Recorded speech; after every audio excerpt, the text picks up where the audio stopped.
Good afternoon, high school basketball fans. We are at St. Francis University. This is SummitCitySports.com. We are coming to you live from the Hutzel Center as we have an outstanding couple of games, and what a bunch of talent we have out here in Fort Wayne, Indiana for this 25th anniversary of the Nancy Rehm Border Wars Classic.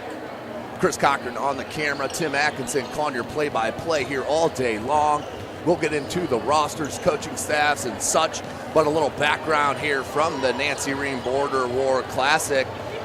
Nancy Rehm, who was a star basketball player at Bishop Luers High School here in Fort Wayne, Indiana, where she also excelled in the classroom. She went on to play one semester at William Penn in Iowa before transferring back here to Indiana Institute of Technology, where the team won the Indiana State Basketball Championship in 1982. In 1982, Nancy was murdered in a senseless act of violence. The loss of such a great player, student, and person hit the community hard. This game, the Nancy Rehm Border Wars Classic, is held in her honor. This is the 24th game in her memory.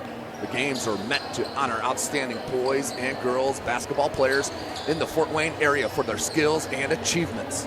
It is also meant to showcase to the fans in the area the considerable talents one last time. Couple of stats here from the outstanding career for Nancy Rehm. The late Nancy Rehm, 1980 Bishop Luers graduate, averaged 17.8 points a game, 6.2 assists, 5 rebounds, 3 steals, 82% from the charity stripe, 54% from the field. She led her team to a Summit Athletic Conference Championship sectional and regional title. She was the WPTA Player of the Year. As I mentioned, played at William Penn in Iowa, then transferred to Indiana Tech. Her jersey is retired by Bishop Luers and Indiana Tech in 1982, and she was inducted into the Indiana Basketball Hall of Fame in 2009.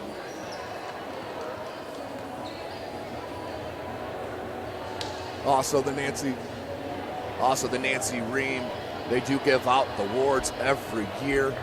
The Nancy Rehm is awarded every year to a person who has contributed significantly to the advancement of women in sports.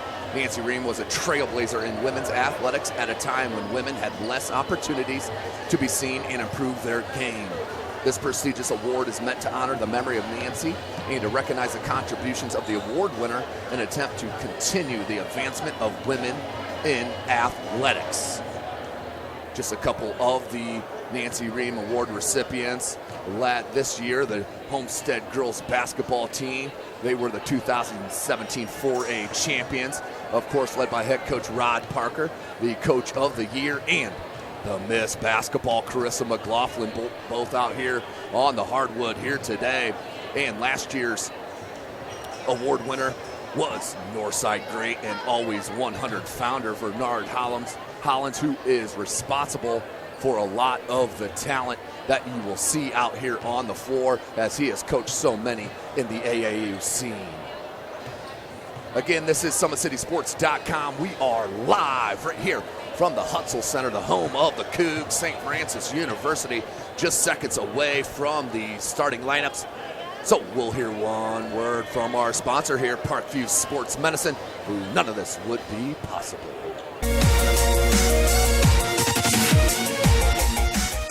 Parkview Sports Medicine is the most trusted of its kind in Northeast Indiana. That's because of the benefits our services provide you.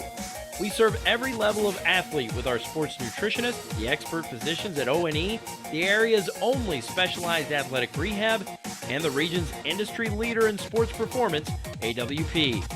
The roster coordinates your care in state-of-the-art facilities conveniently located in your community. To start your journey, visit us. Welcome back, ladies and gentlemen. Just seconds away here from the starting lineups. Let's throw you down to the PA announcer for your starting lineups and, of course, the national anthem.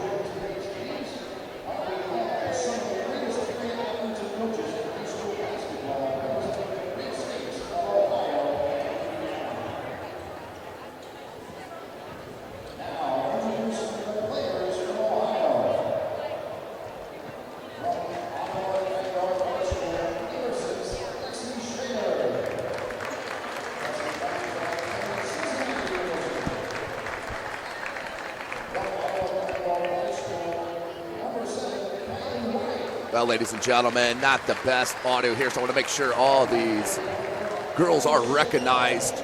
The Ohio girls roster, they are led by coaches Adam Huber and Troy Yant. Right there was number 8, Whitney Will, out of Fort Recovery High School. She will be playing right here at St. Francis.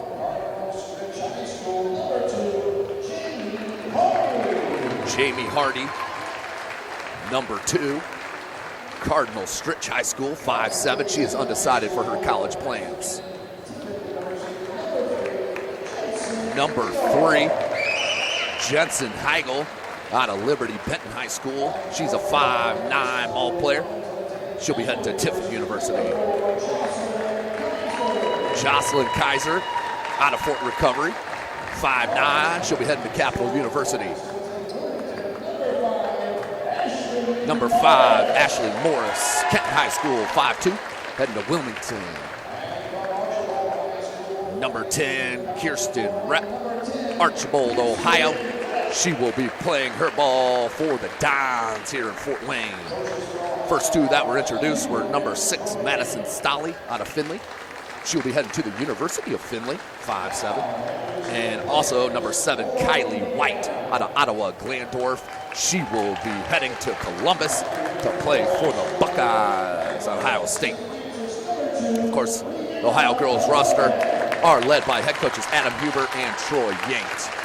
For the Indiana girls All-Stars, led by head coach Ron Parker and Todd German, out of Homestead, the 2017 4A champs. That was Jasmine Geis, the second, out of Homestead. She'll be heading to Northern Kentucky. She's a 6-foot ball player. Number 6, Shania Kelly, out of Concordia High School. She'll be playing her college basketball right here at the Hutzel Center. And the Cougs. Terry Klein, another one of the Homestead outstanding seniors. She'll be heading to Lawrence Tech.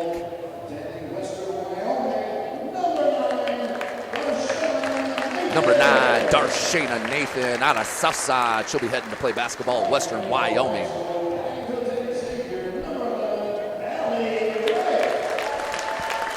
Number 11, Allie Reef, out of Whitco. She'll be playing her ball at Xavier. And out injured, the Canterbury great Mason Van Houten, of course, the 5'8" guard. She'll be heading to Cal State Fullerton. The pride of Carroll High School, Becca Villanueva, 5'10". She'll be playing her college ball at Lake Superior State.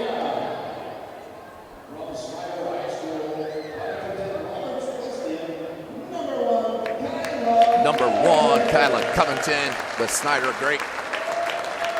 The 5'11" center. She'll be heading to Roberts Wesleyan. Number 4, Dejanay Hinton, out of Snyder High School as well. Ran the point there. 5'8". She'll be playing her college ball here at St. Francis. And the Miss Basketball, the state of Indiana. Number 8, Carissa McLaughlin, out of Homestead High School. The 5'8" guard will be playing her college ball in West Lafayette for the Boilermakers. Number 10, McLaughlin's running mate Madison Parker, out of Homestead, 5'8". She'll be playing at Bowling Green. And number 12, Ann Seacrest, out of Tippecanoe Valley, the 6-foot forward, heading to Youngstown State. And that first player that was introduced was number 2, Brianna Cumberland, out of Whitco, the Wildcat. She'll be heading also to St. Francis to play her college ball. The beautiful flavor here at the Nancy Rehm Border Classic, put on by Tim Rehm, one of the legends here in Fort Wayne, Indiana. But we will now send you down for the national anthem.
there you have it, ladies and gentlemen, just seconds away from the first game here in this Nancy Rehm Border War Classic 25th anniversary. The girls up first. At halftime, we will have the boys three-point shootout. Then in between games, we will have the slam dunk competition. You better check it out. There's some high risers here that will be putting on a show. So this is SummitCitySports.com coming to you live from the Hutzel Center. We are set.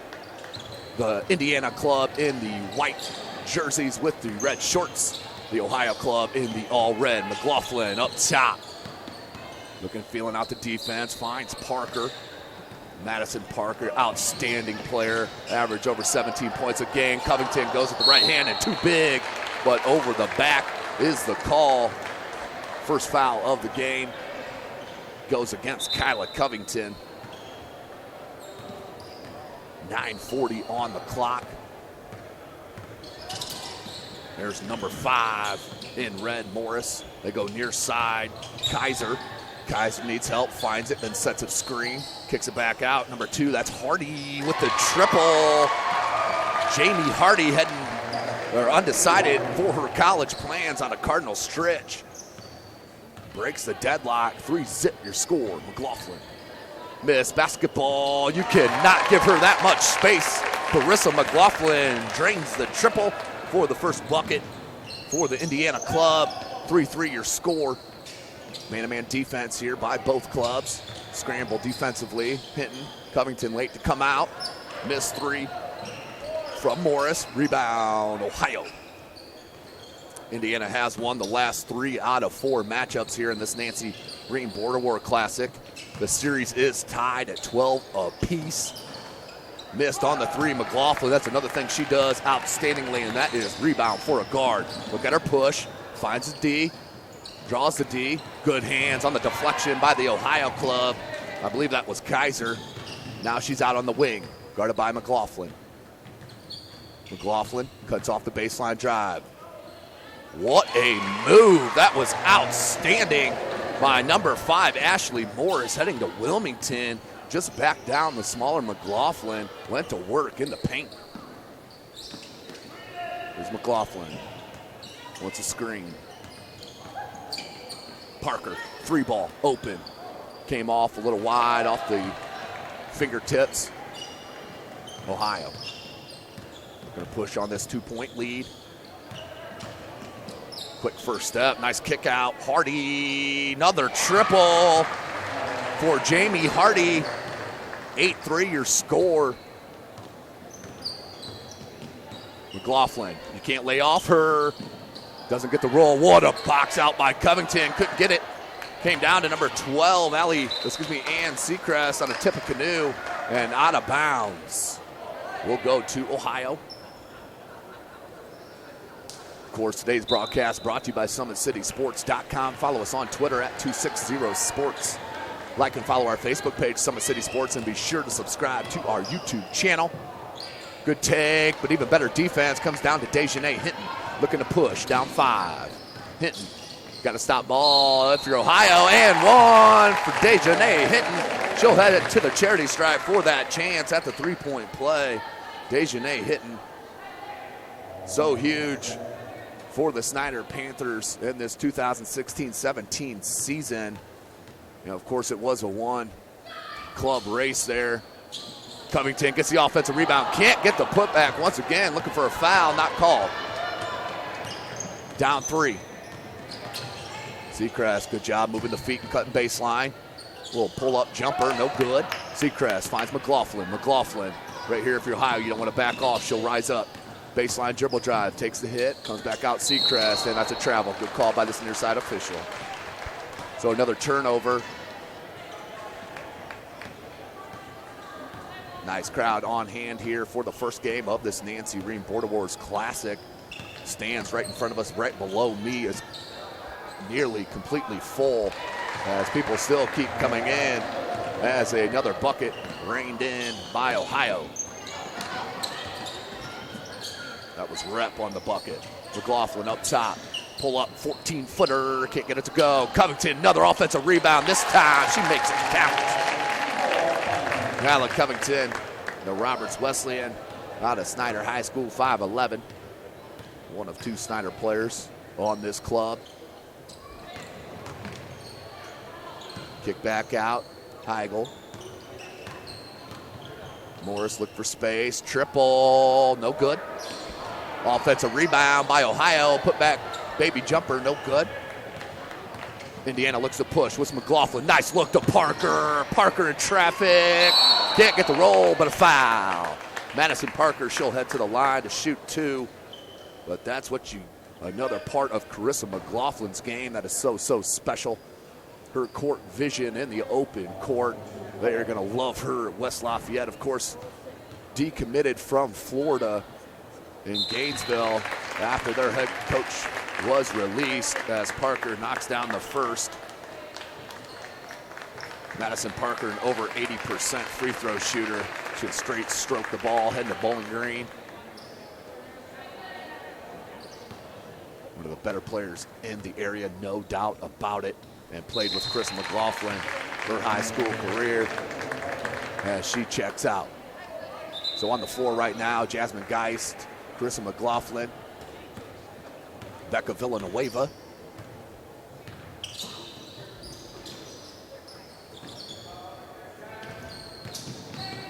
Allie Reef. And an offensive foul on the moving screen. And also just checking into the game, Concordia's great Shania Kelly. She'll be playing her ball right here at the Hutzel in the Crossroads League. 10-9 your score. Indiana down by 1, 5.5 minutes left. McLaughlin, good ball fake, up off glass, and we'll head to the line.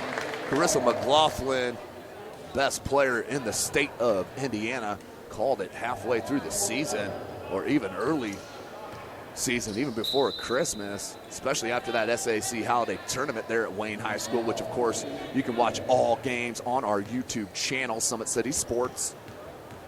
But she is no doubt the Miss Basketball in the state of Indiana. She converts on the 3-point play. She now has 6 points. Indiana with their first lead of the ball game, 12-10. Good handoff to Heigl. Good hands, Kelly. Trying to corral it, does. Picked the pocket from behind was Kirsten Rep. She'll be playing for Fort Wayne Mastodons next year. 5 minutes remaining in this first half. Good block, Kelly, and a foul.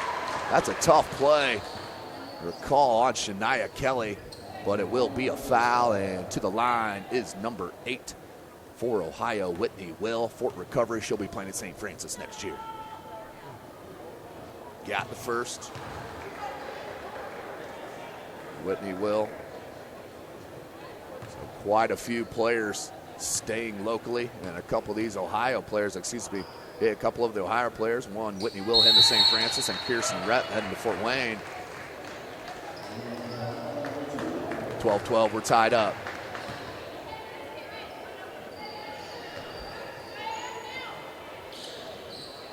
McLaughlin. Under 5 minutes. It's a screen from Geist. Now pops out to Geist. Geist, dribble drive, flare out, triple. Off the back rim, no good. Good rebound there from Hardy. And thrown away, McLaughlin with the steal. She averaged nearly 4 steals a game for her Homestead Lady Spartans. McLaughlin found the crease somehow. Uncanny ability to not create the offensive foul. Found the crease, and she'll head back to the line. 1 for 1 here from the charity stripe. She does have 6 points. Make it 7. Lead back for Indiana.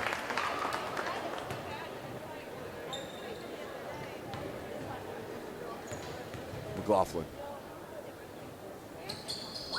Hits them both. 8 points now for Miss Basketball here in the state of Indiana. Heading to Purdue. White, right back to Will. Will in the paint, cut off by Kelly.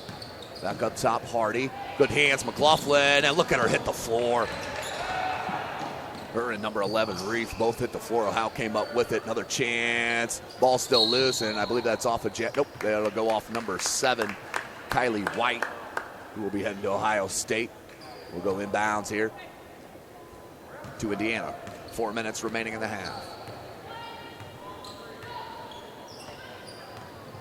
McLaughlin. Rehm, down low, Geist. Double team came, then went away. Needs help, finds it in Kelly. Kelly. Oh, the defense let her open, just missed the bunny. You won't see that happen very often. Good outlet, long, and out of bounds. Good idea by Ohio, just couldn't corral the pass. So turnover will go back to Indiana, up by 2.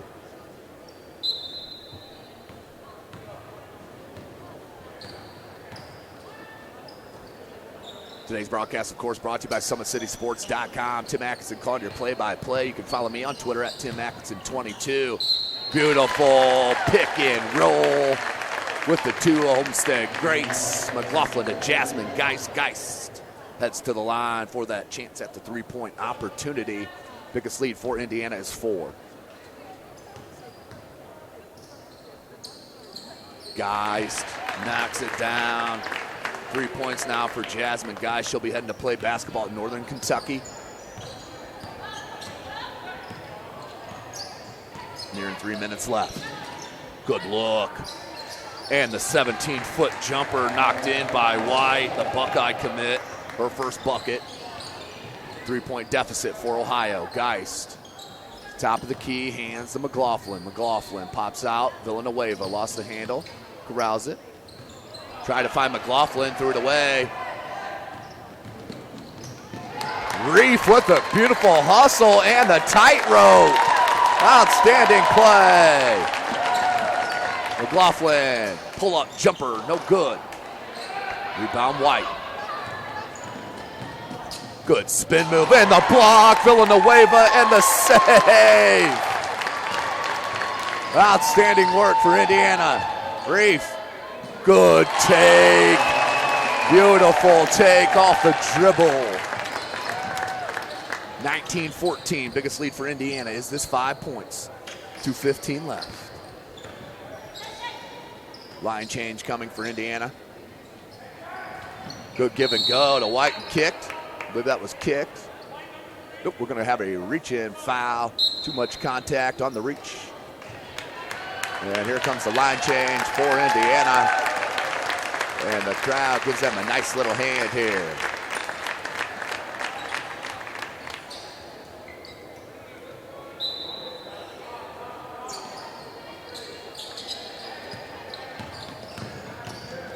Tries it back in, does. Turnaround jumper, no good. Good rebound by Brianna Cumberland out of Whitco. Also will be playing at St. Francis next year. Nathan finds Cumberland.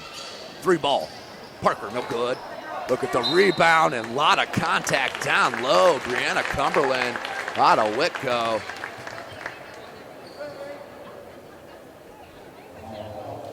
So she will head to the line, try to add to this 5-point lead.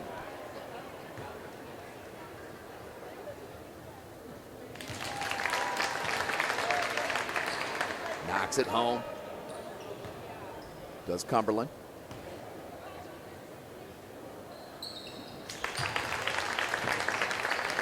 And both.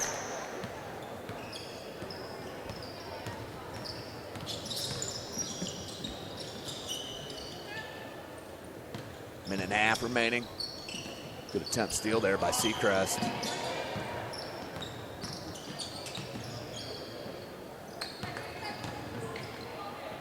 Nice take by number 2, Jamie Hardy. Now with 8 points, she leads her club. 5-point deficit for Ohio. Parker. They want Seacrest down low. Nathan hands to Parker, wide open triple, no good, back rim. Nice little tap from Whitney Will. Crossover, the drive and the kick. Short, no good, rebound Nathan. Nathan tried the scoop shot, knocked out of bounds from Ohio. We'll stay at that end.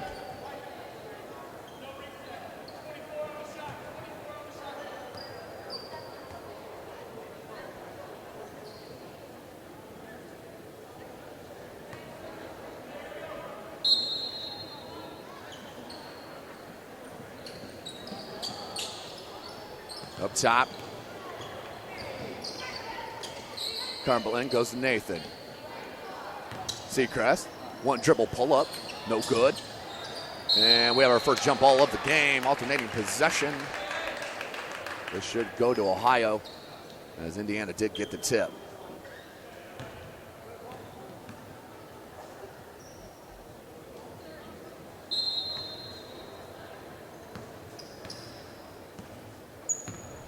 .32 seconds. Kick out, near side, Will. Baseline drive. Nice defense from Seacrest, putting up a fight. Here comes Parker. Lost the handle for a second. Nathan, no good. Parker with a nice rebound. Left hand spun it home. Nice rebound by Parker and put back. 2 seconds. Blocked. Nice block by Seacrest to end that half. 23-16. Outstanding play.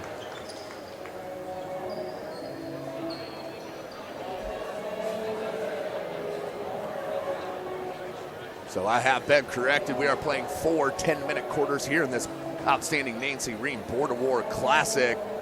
So at the end of one, Indiana up 23-16 over the Ohio club. You're watching high school basketball right here from SummitCitySports.com. How do you design one of the most advanced ERs in the country? At Parkview, we did it by focusing all our attention on you, the patient, by involving doctors and nurses in the design process, by creating quieter, more private spaces, and by leading the region in heart, stroke, and trauma care. This is not your typical emergency room. It's Parkview. In an emergency, isn't this where you'd rather be? Parkview, your partner in health. Welcome back, ladies and gentlemen. SummitCitySports.com coming to you live right here from the Hutzel Center, campus of University of St. Francis. Chris Cochran on the camera. This is Tim Atkinson calling your play-by-play. You can follow us at Twitter at 260sports. Like and follow our Facebook page, Summit City Sports, and be sure to subscribe to our YouTube channel. Over 650 videos uploaded to our channel right at your fingertips. So at the end of one quarter, 23-16 your score. Slow start for the Indiana club, but bounce back, now up 7.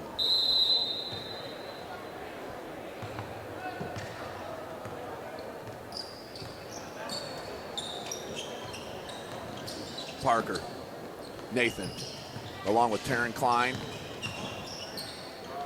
Nice dribble drive, Darshana Nathan. Nice take there from Nathan. That is her high-level skill level right there on the dribble drive. But along with Parker, Klein, and Nathan, you have Ann Seacrest and Brianna Cumberland. Nice defense from the Indiana squad there. 7 on shot clock. 3 ball. No good. Nathan, good box out. Looking to push. Coach Rod Parker wants it pushed. Down low, beautiful lob. Just can't get it to go. Klein with the offensive rebound block, and there's a foul. Seacrest will head to the line to shoot 2.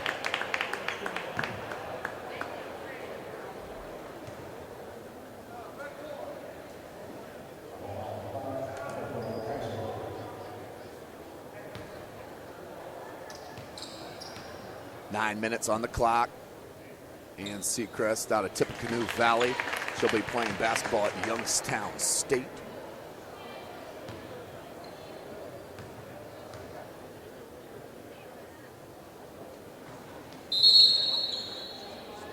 And a lane violation. She'll get another shot at it on the miss. So a second chance opportunity. And she converts. 27-16, biggest lead for Indiana. Nice hesitation, dribble in the blow by, couldn't get the roll. Nice board from Madison Stolley out of Finley. Good look. Defensive recovery on the weak side by Brianna Cumberland.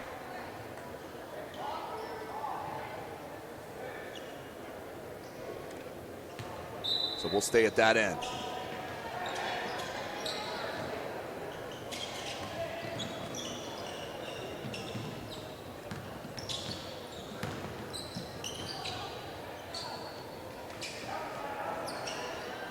No good. See a lot of outstanding box outs here. This is an all-star game, let's remember, but these girls so well skilled and schooled in this game of basketball.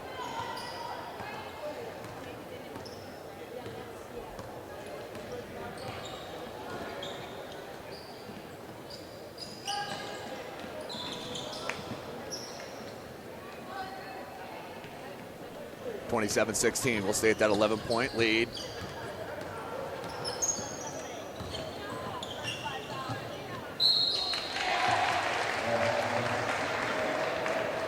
And a foul.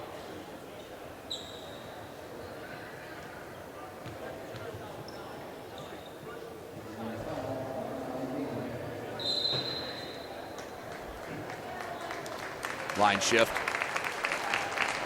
for Indiana. Another good hand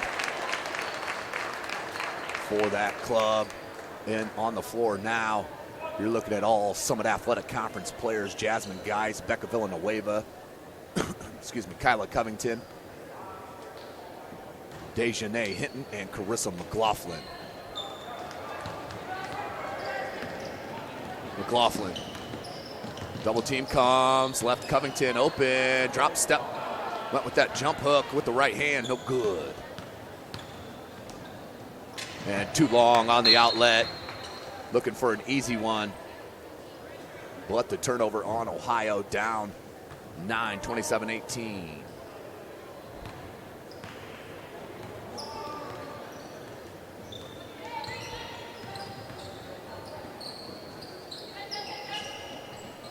Up top, Hinton. Villanueva, deep triple, back rim no good. Battle for the board, Geisman and McLaughlin, but Ohio comes down with it.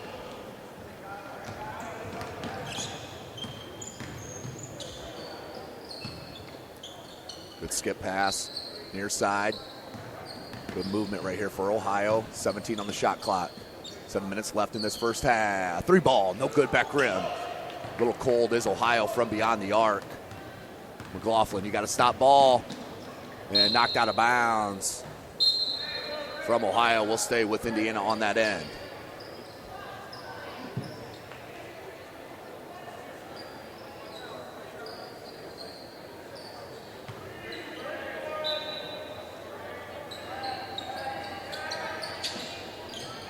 McLaughlin.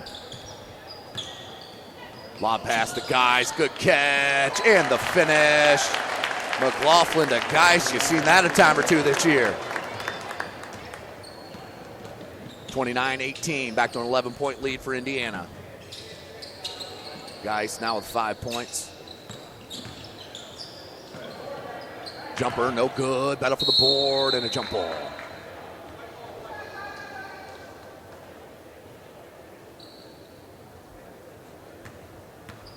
.624 on the clock, 29-18. All Summit Athletic Conference players here in for head coach Rod Parker. And the Indiana squad, no good. Good box out by the Ohio State commit, but just threw it away. No reason.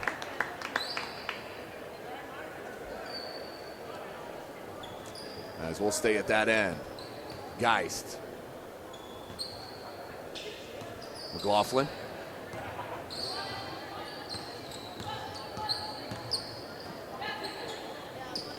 McLaughlin in the corner. Baseline triple drive. That is her patented move. Baseline. 5:54 remaining in the half. Triple wing, no good. And once again, Ohio just pulled from beyond the arc. McLaughlin.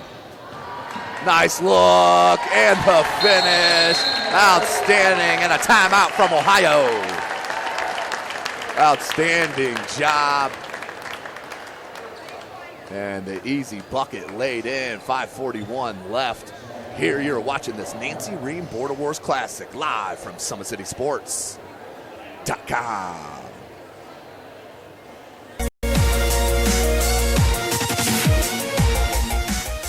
Parkview Sports Medicine is the most trusted of its kind in Northeast Indiana. That's because of the benefits our services provide you. We serve every level of athlete with our sports nutritionists, the expert physicians at O&E, the area's only specialized athletic rehab, and the region's industry leader in sports performance, AWP. The roster coordinates your care in state-of-the-art facilities conveniently located in your community. To start your journey, visit us at parkviewsportsmedicine.com. Welcome back, high school basketball fans. SummitCitySports.com coming to you live right here from the Hutzel Center, University of St. Francis. You can follow us on Twitter at 260sports. Like and follow our Facebook page, Summit City Sports, and be sure to subscribe to our YouTube channel.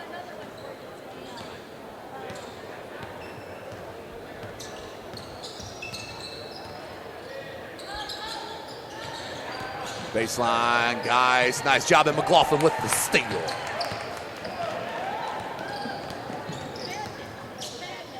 Scoop, and that'll be a foul on the pass.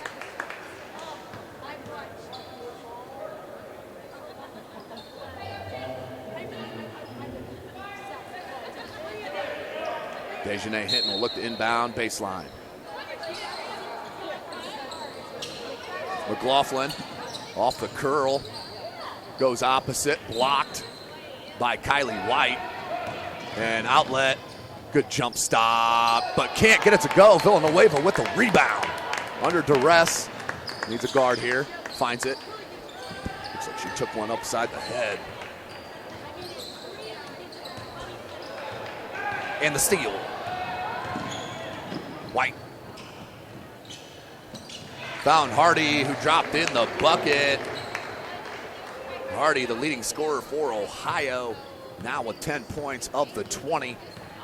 No math major, but I believe that is half of the points.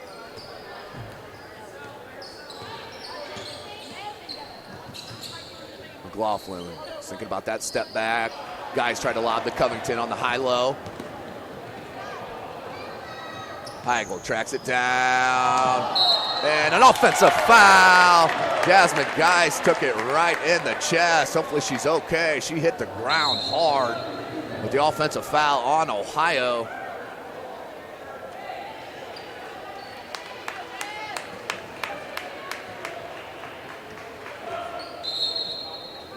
.425 as Geis is going to come out.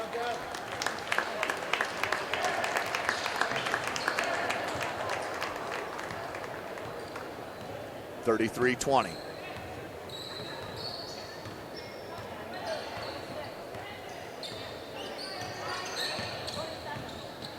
Good look, Covington just couldn't corral it. But good interior look from Indiana. Just couldn't capitalize. 4:09, 13-point lead for Indiana over this Ohio club. This is the 2017 Nancy Rehm Border War Classic.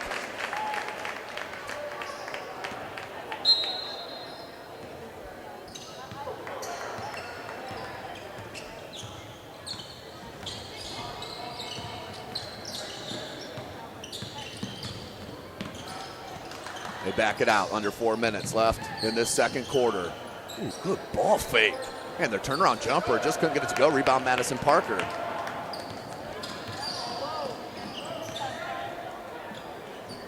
Three ball, Nathan. Now with 5 points for the Southside Lady Archer.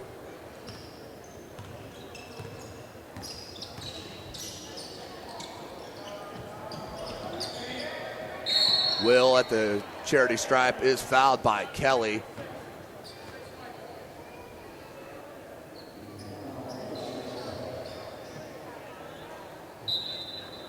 Will inbound baseline for Ohio. Will. Jumper, no good. Good rebound, Sechrist. Brief. Parker. Picked up the dribble. I like to see her go to a crossover there. That was knocked away, so that's good. No double dribble. Parker with the take. Couldn't get it to go off the glass.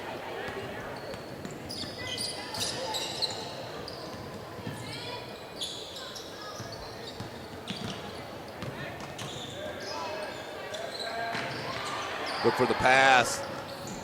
Rehm was there. Didn't see it till it went off her leg. 15-point lead for Indiana.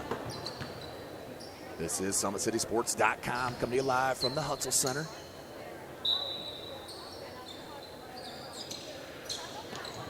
Good look. Heigl and a foul. Nice cut away from the ball from Jensen Heigl out of Liberty Benton. She'll be heading to Tiffin University and heads to the line to shoot. Down 15. Heigl hits on the first. Wonderful day here on the campus of St. Francis. Of course, we have the AWP 7-on-7 tournament over there at Bishop Darcy Stadium. Of course, coming to you live from Summit City Sports as well. Busy day here in Fort Wayne for these high school athletes. 35-22 as Heigl hits them both. Nathan wants a screen from Kelly. Kick out. Reef. No good. Kelly tried for the board. Knocked away by Will. It's baseline cut off by Parker. Kick out Will. Blocked by Nathan. And the outlet. Can't get it to go. Rebound Will. 2:15 left in the second quarter. Three ball short. Look up, Kelly with the right-handed scoop. A lot of contact, no foul.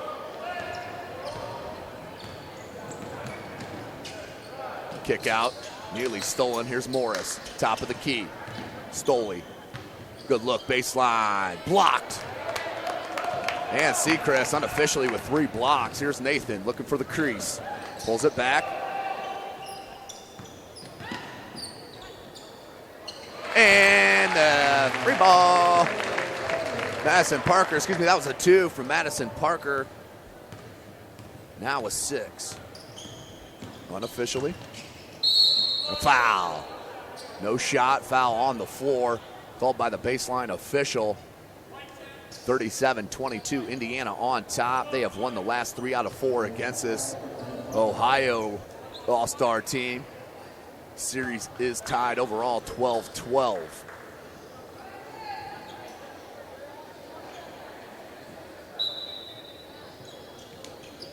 .127. Kylie White, no good. Seacrest comes down to it, put in traffic, comes up with it though. Kick out Nathan. Darshana Nathan.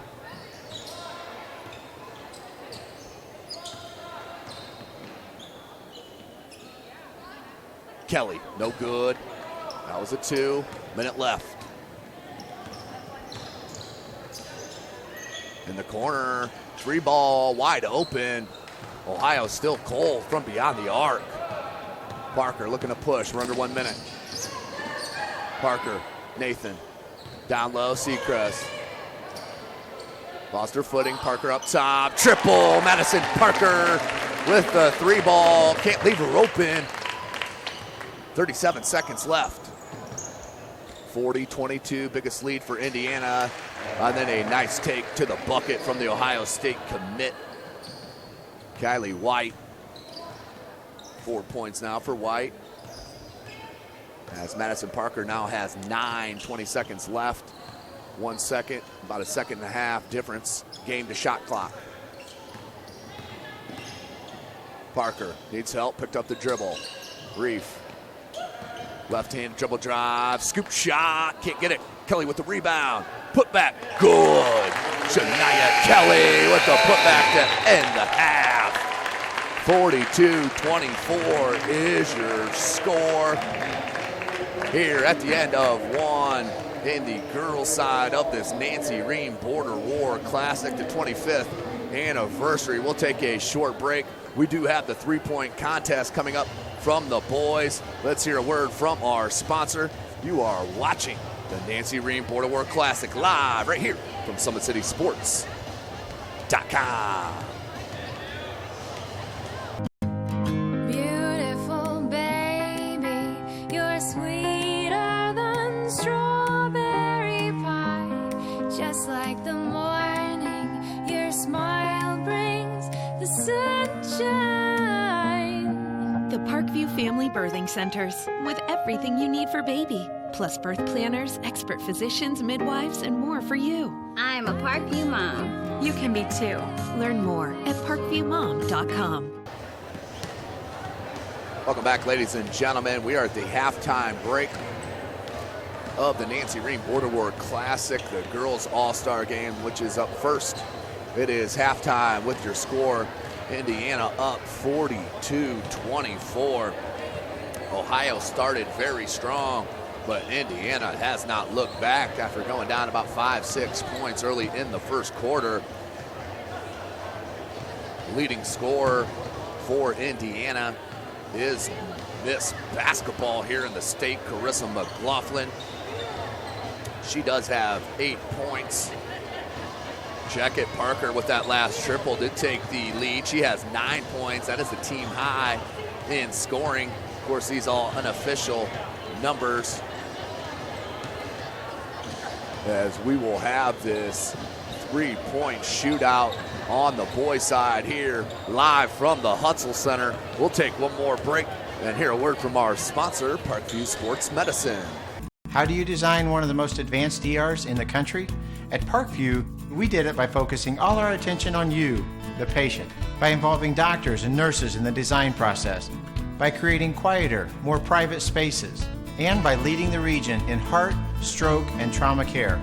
This is not your typical emergency room. It's Parkview. In an emergency, isn't this where you'd rather be? Parkview, your partner in health.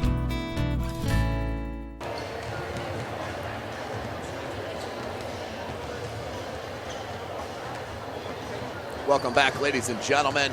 SummitCitySports.com, coming to you live from the Hutzel Center. Tim Atkinson calling your play-by-play. We're joined in the booth here by News Sentinel's finest, Dan Vance. Dan, welcome. Saw you down there on the baseline getting some pictures and that. What'd you see in that first half? Well, the pace is definitely something that definitely picks up from the regular season, that's for sure. This Indiana squad's loaded, so and they get up and down the court. Well, you would think they've been practicing together a lot longer than they have. Well, it does help that you have, four from Homestead, 2 from Snyder. You have some chemistry, and then of course the state's coach of the year, head coach Rod Parker.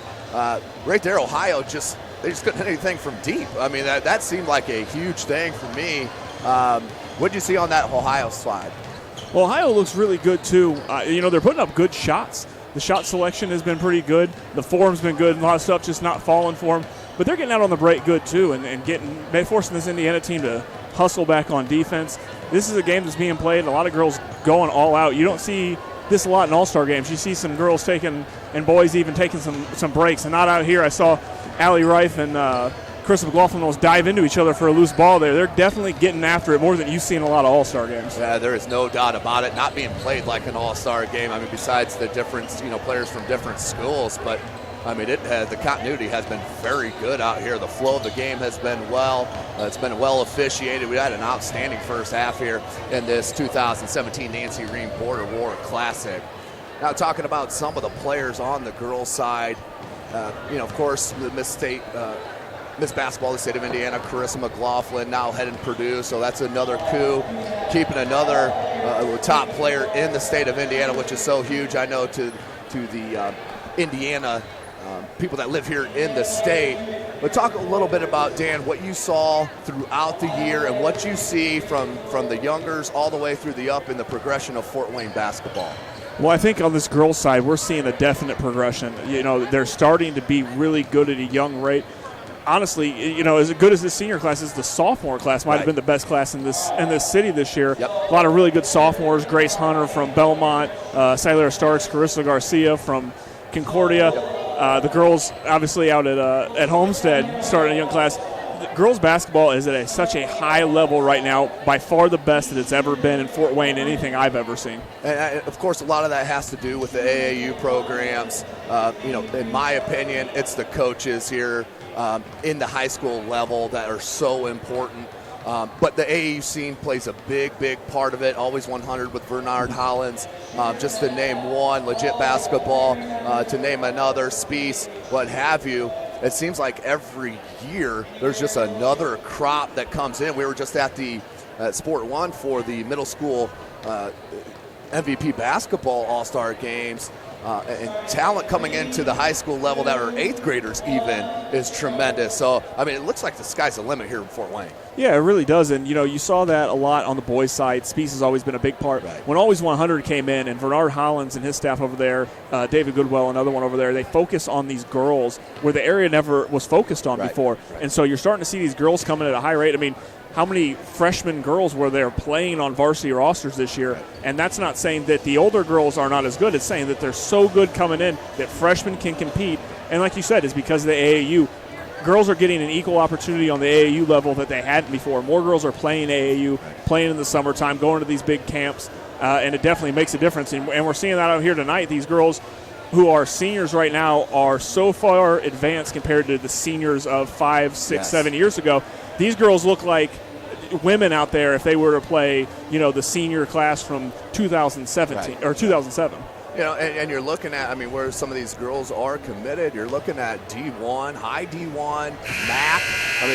Allie Reef going to Xavier. Of course, Crystal McLaughlin to Purdue. Dejanay Hinton, Shania Kelly, St. Francis, along with Brianna Cumberland. Youngstown State. Mason Van Houten going to Cal State. You have Madison Parker going to Bowling Green. You have outstanding players that are being recruited by some of the best women's college basketball programs in the country. Yeah, and it's definitely opening the eyes on this city, and so it only helps these younger girls. You got all these eyes, all this attention on Fort Wayne, especially with Chris McLaughlin being Miss Basketball, being the first Miss Basketball from Fort Wayne for a number of years.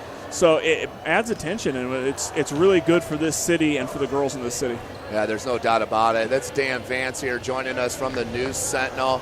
We are coming to you live from the Hutzel Center, St. Francis University. They have the three-point contest going on right now. Maybe one of the sharpest shooters in the state of Indiana, Jacob Redding, at the top of the key, just lighting it up.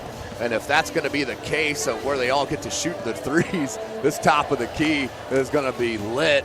Of course, Jacob Redding will be heading to Louisville to play for head coach Rick Pitino on a preferred walk-on, along with, of course, the top 50 player in the country, Malik Williams, the SAC champ Snyder Panthers, as Jacob Redding didn't even look at that shot. But there's Redding, and that's the end. Jacob Redding out of Carroll. But that's the other side on the boys things. It's not only, kids going to St. Francis locally, IPFW, Malik Williams, Louisville. You got players going all over the country here from Fort Wayne, Indiana. It's tremendous how much players have progressed. Jalen Butts to DePaul, Jacob Redding, Malik Williams to Louisville, a slew of players that are undecided that could be low D1 players as well. Talk a little bit about what you've seen basketball-wise on the boys' side, Dan, this past year. Of course, Snyder with the huge upset over Northside to win the Summit Athletic Conference. Had a chip on their shoulder, but Northside, of course, coming out of that sectional and ultimately heading to Conseco, their Banker's Life, whatever it's called now, and just falling short there. What'd you see there on the boys' side this year, Dan? Well, I see a lot of pure scorers. In the past, you've got a lot of good perimeter players, a lot of good guards that can dish the ball out, a lot of good post players. But the fact that these guys are such good scorers everywhere. Malik Williams was one of, if not Snyder's leader in three-point shooting. Jalen Butts added to his game a little bit of a mid-range game. Yep. Players like Richard Robertson, who we're going to see here today as well, Ray Walker, Anton Berry. These guys can score from so many different places. They're so diverse in their scoring options. And it was a lot of fun to watch all year long because anybody of, your top 2, 3, 4 kids on any team could score from any point on the floor. And you always had to be careful, everybody. We saw in the state championship game, Northside got down there towards the end. You're thinking, going to Jalen Butts for a big play, going to Keon Brooks for a big play. Juan Quarles is known for his big shots. And it was Devontae Kinney who came up with some big shots at the end, took the shot that almost sent him into overtime because any, top 4 or 5 player on the court could give you that shot, and that was for most teams. So the scoring options were a lot of fun to watch, the diversity. All these guys have such a deep game as pure scorers. Another thing I wanted to mention is the athleticism of some of these cats here in Fort Wayne, with the AWP and some of the other, companies that are really trying to put fitness and the overall, trying to produce professional players or high-level football players, basketball players, baseball players, you name it. What do you think the benefit of having the AWPs and that sort of thing right here in Fort Wayne? Well, there's so much opportunity for people, and these kids have so many opportunities to train with some different high-level guys, whether they're playing football, they're playing basketball, or even guys who are out running track, playing baseball. There's so many options in Fort Wayne right now for high-level training, and I think that's why we're seeing a lot more guys from Fort Wayne going and playing D1 football and basketball. Some guys that are, out there, Craig Young at Wayne, who's just phenomenal at every sport. That athleticism is because of the training they're able to get, the opportunities that they're able to get, whether it's with AWP, Always 100, out at Spiece, OPS. There's so many different opportunities. And so everybody has a chance to compete and to make themselves better as athletes. And it's just going to make Fort Wayne a destination for people to come watch. And I think as it makes this level better, it's only going to make the next level better. And you see that even St. Francis, the success they're having, Indiana Tech and the success they have, is going to make Fort Wayne a sports destination that's going to rival anywhere else in the state. Yeah, it just goes along with, always Fort Wayne being right there in the top 5 of a minor league city when it comes to sports with the Comets, the Tin Caps, and Mad Ants and such. We love sports here in Fort Wayne. We take it very, very seriously, just like most of the state. And this isn't just a basketball state anymore. I mean, football is absolutely huge now in the city of Fort Wayne and the state of Indiana, which we see throughout with the AWPs and the Sport Ones and the OPS that are helping produce those programs as well. What do you think is going to happen? Do you see any major change happening in the future? Do you see just continual progression?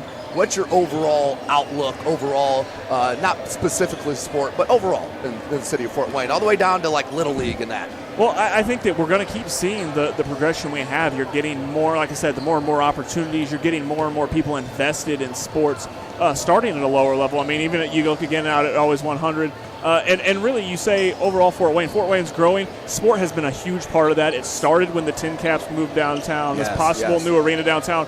Fort Wayne is growing, especially in our downtown area, but the younger crowd and are into sports more, and sports has really led the way for that. So I think that we're going to keep seeing everything continue to grow and this become a major player. Obviously, it's not going to be a major league, we're going to have a Major League Baseball team or an NBA team, but on a smaller market, as you said, in the minor leagues of sports, Fort Wayne's getting huge, and we have so many opportunities in college. I mean, kids can come here. You can see Division I sports at Fort Wayne. You can see a high-level NAIA here at St. Francis. So there's so many different options, and it's just going to continue to grow in that way because there's so many people supporting sports in this city. Well, Dan, I appreciate you joining us. Hopefully, maybe halftime of the boys' game or something, you can come back up. We could talk a little bit more. But, such a wealth of knowledge. You, Justin Kenny, Reggie Hayes, News Sentinel, you guys are outstanding what you do for the community here in Fort Wayne. Thanks for joining us, Dan. We'll talk to you in a bit. Thanks, Tim. I appreciate it. Thanks again, ladies and gentlemen. We're about through halftime as in the booth will be joining us here in a second. Will be head coach of the St. Francis Lady Cougs, Jason Ridge. He will be up to talk about the recruiting and such as we get going here with about 20 seconds left. Let's have Jason join us. We'll get him in here in the booth as we wind down. Jason, thank you. Thank you for having us here in this outstanding facility here at the Hutzel Center. What'd you see here in that first half here on the girls' side? Well, first off, welcome to Hutzel. I think one of the things that's great about Hutzel is that just about everybody in Fort Wayne gets a chance to play here. You know, between different organizations that use it, this is just a great place for games. I think one of the things, though, that to answer your question, that stands out about this game is that there's some really good players here, and I think they probably just spent a half figuring out how to play together and how to play off of everybody's skills.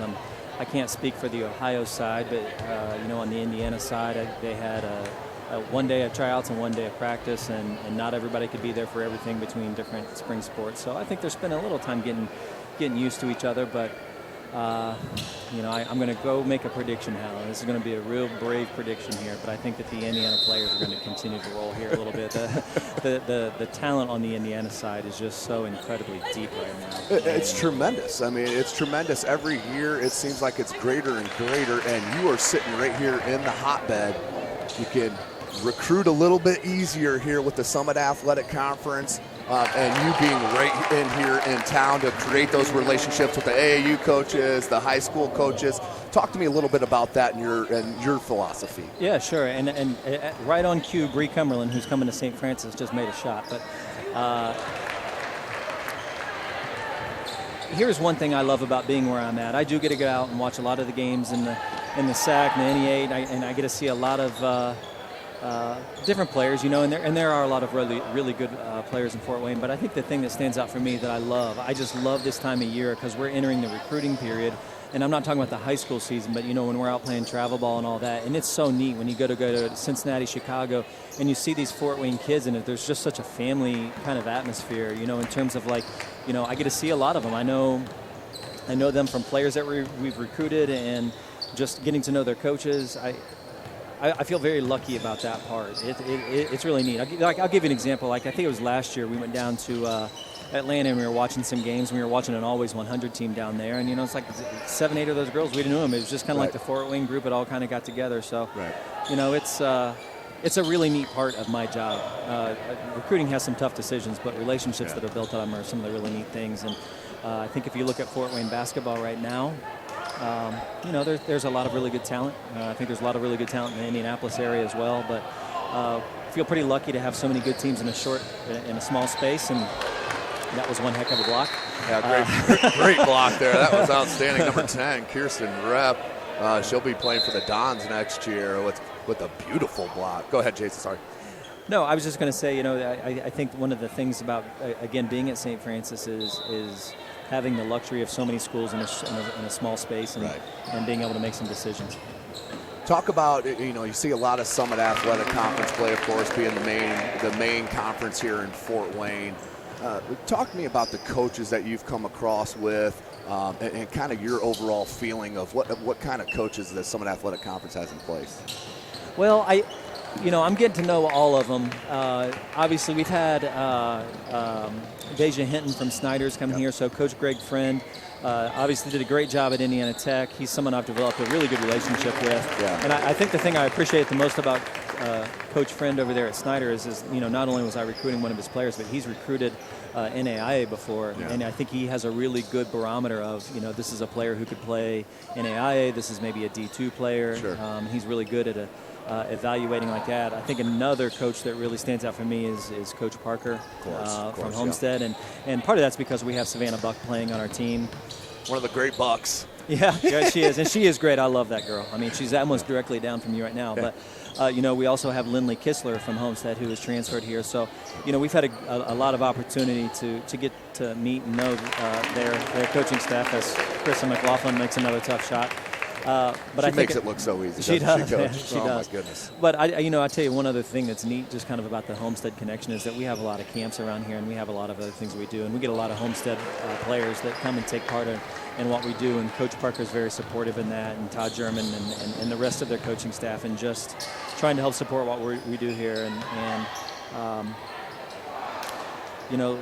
Some of the other coaches around the conference I know are really good.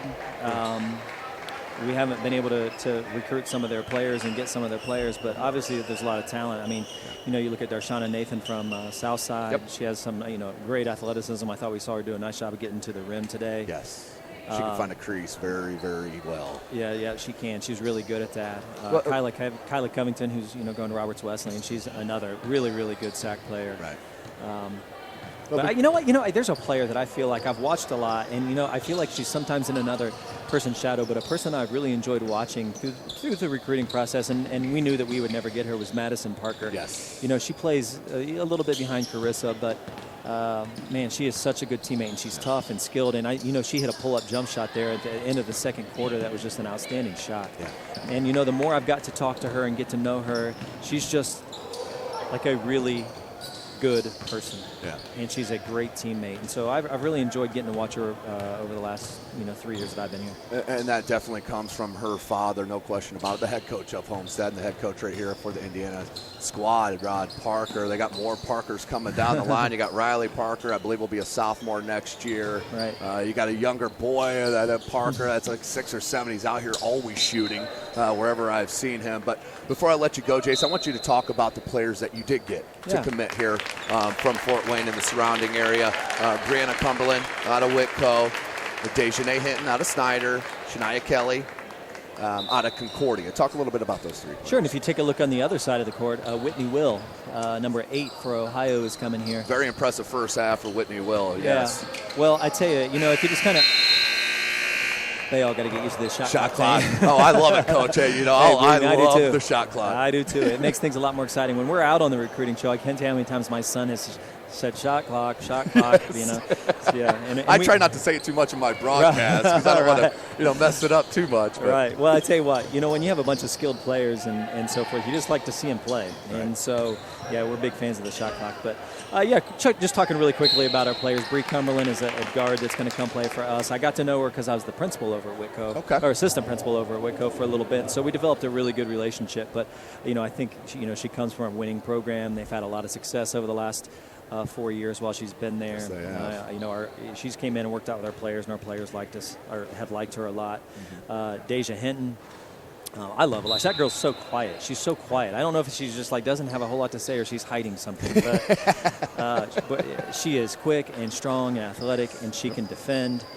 She shot 54% from the three-point line last year, so she's somebody who's going to be, I think, counted on next year. And did a lot of the ball responsibilities for head coach Fred. Her and Alana Hurst there in the back court. But, she was one of my, top 5-6 players that I saw in the Summit Athletic Conference, to be honest with you. She's really good. And I think she, I feel like she was maybe a little bit under-recruited, and we're going to benefit from that. If you watch her hound the ball right now, that's one of the things that we loved about her. Right. Shania Kelly, just a great force inside. I mean, she's kind of a double-double girl. I think her ceiling is a little bit higher than the rest. Would you agree with that? Shania? Yes. I think Shania has... When I first started recruiting her as a junior, one of the things I said is I felt like she was a double-double girl. She reminded me of Brooke Ridley, who's truly one of the best to play here, who's actually directly across from us right now. It's nice for her to show up for the game tonight. She's everywhere. She is. She's everywhere. She's one of Miss Fort Wayne. Yeah, right. She's one of Fort Wayne's. Yeah. I mean, to call a young lady that young a Fort Wayne legend is a little hard to do, but I'm telling you what, there's a ton of people that know the name Brooke Ridley, and for good reason. Well, and you know what? She's humble about that, and she would never want that spotlight. And I think that it's tough to be that good and want to be humble and be a good teammate, but she somehow balances it all. I really wish we had a grad assistant position available because we would be doing everything that we could to get over here to coach, and we don't have that. So for her, luckily, she gets to finish up over there at Indiana Tech, and I know she's doing a great job over there. But the last girl that we have, Whitney Will, just made a tough shot down there. But we have a player on our team right now that was second team all-conference, our newcomer of the year, Kara Gurka. Yes. And Whitney Will reminds us a lot of her, and maybe not in every way, but she's a little taller than Kara, but she plays hard every possession. She hustles. Thinking back to the first half, she was a part of a turnover, but she hustles back and gets the rebound. She gets putbacks. She does a little bit of everything. A phenomenal kid, another nursing major. So really excited about all four that we're getting. Yeah, I mean, because it's not only the athletics that they have to come in. It's a workload here at St. Francis. I mean, this is an outstanding degree that you can get here at St. Francis, and especially in nursing. Yeah. I do know that. But Jason, I appreciate you joining us here. Thanks for welcoming Summit City Sports in here to the Hutzel. It's always a great atmosphere in here. Good luck. We're out. It's great to see what you're building here in Fort Wayne, and we continue to look forward to that. No, I appreciate that. You guys are always welcome here. I know we got a great relationship with Jeff as well. Yeah. I think we may got the better half today. You can tell him I said that. But, no, we do appreciate you here. And I think, you know, one thing that I'd like to say is you know, hopefully she's okay. Yeah, she's okay. I think that was an elbow, not a head. Yeah. So hopefully we'll keep our eyes on her. But one thing that I want to say before I get out of here and probably go get her an ice bag is, you know, I can't go out and recruit every single weekend. There's nights that I want to spend home with my family. Yeah. And one of the things I really enjoy doing is listen to you and watch you all.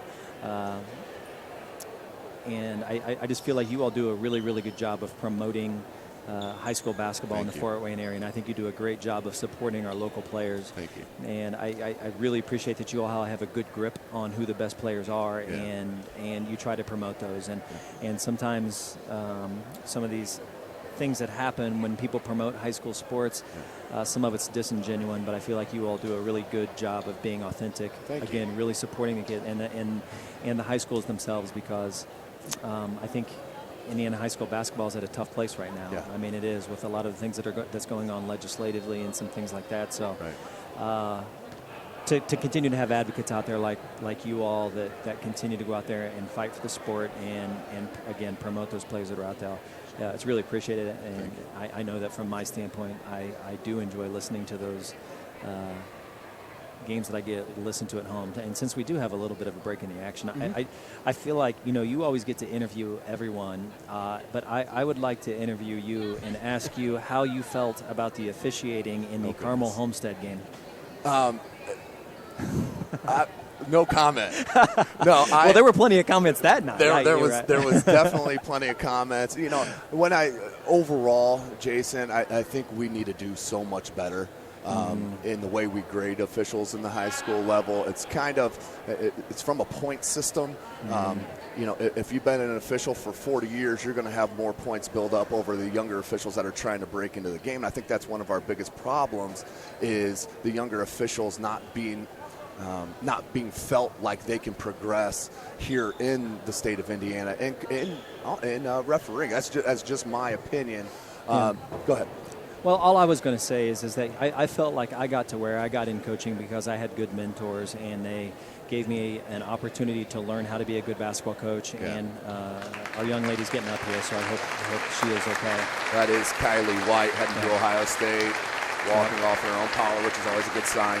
Yep, so all I was going to say before I get out of here is that I feel like we should be seeing more two veterans on every team and a good young official, and so we can have a mentoring process so they have a chance to talk before and after the game about what went well, what didn't go well. Agree with that 100%. You know, in the coaching ranks, you know, we watch video, we watch how our players are doing, we evaluate the way we coach and things like that, and we're able to get opinions back and forth for growth and things like that. So I hope that we can do a little bit more of that type of thing. Yeah, that's key. I mean, it's being held accountable, I guess is what it comes down to. You know, I put so much into it. These kids, these coaches put so much into it that, you know, it bothers me to the core to not have something fair out there, you know. So that's kind of where I come from. I know a lot of people don't like the way I come across with that, but I care about the kids. Well, that's the overall that I prioritize. Well, I just happened to be listening to that game, and there were some really close things. And to stand up for the officials out there, I think there are a lot of them out there that work really hard, that try to be masters of their craft, and they do a really, really good job. Unfortunately, it's like anything. When something stands out as not being very good, it really stands out. So if you've ever been a part of those, they're not a lot of fun. But a lot of the guys out there and women as well do a really good job of trying to perfect their craft. So anyways, hey, I don't want to take any more of your time. It's been great up here talking to you all. Thanks, Jason. Appreciate all you do. Thanks for joining us in the booth. Good luck in the next year. All right, thank you. Thanks, buddy. That was Jason Ridge, St. Francis' finest coach. The Cougs, the Lady Cougs. As we go back to the action, 2:33 left.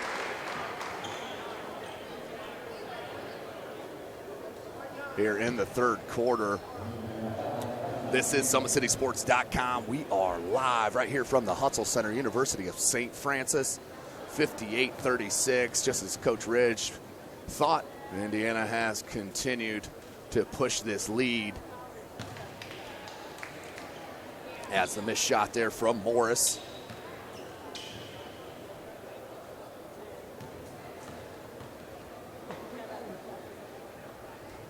And Morris does get the second. Remember during the break in between games, we will have the slam dunk competition. Went right through the hands of Hinton. The steal here for Kaiser. Kaiser backs it out. Hinton heading to St. Francis. Watch her move the feet, kids. On defense, you play defense with your feet, not your hands. Good roll. And the finish. Outstanding job by Ohio. Finished by Jocelyn Kaiser, heading to Capital University. Hitting three ball, wide right. Look at Nathan, try to track it down, but couldn't get the handle. Goes out of bounds. Line shift coming for Indiana. Get a good hand.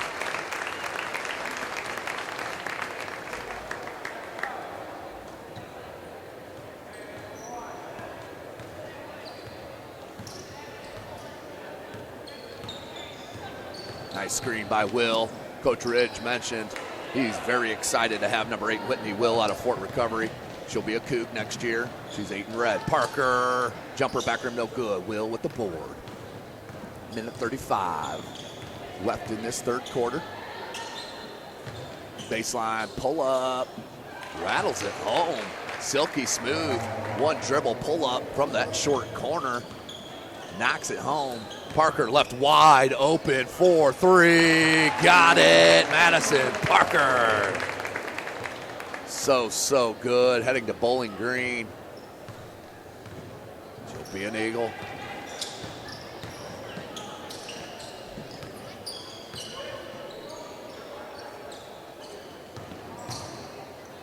Good help defensively from McLaughlin on the dig down. Defense has been tremendous.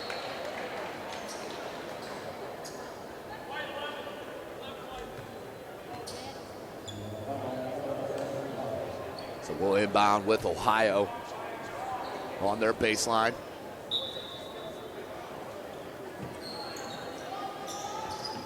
Needs help. Outlet to Will.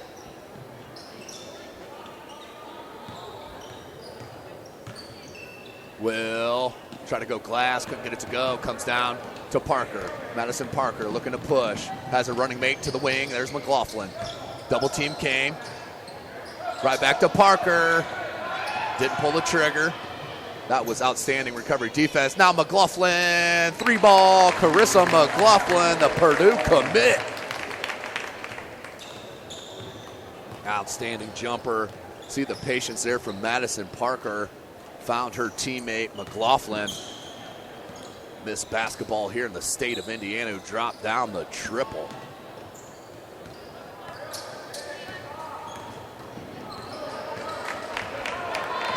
McLaughlin out on the break, right-handed scoop lay-in is good at the end of three. That is the buzzer.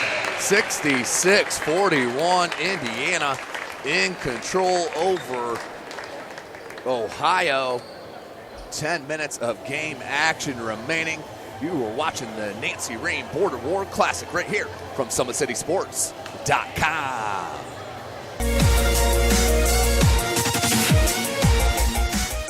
Parkview Sports Medicine is the most trusted of its kind in Northeast Indiana.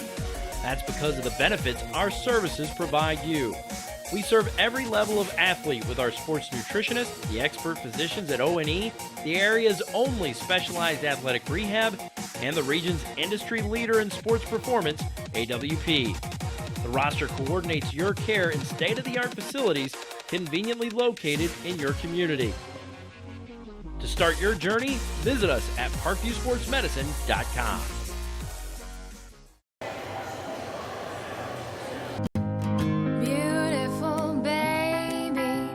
Sweeter than strawberry pie, just like the morning.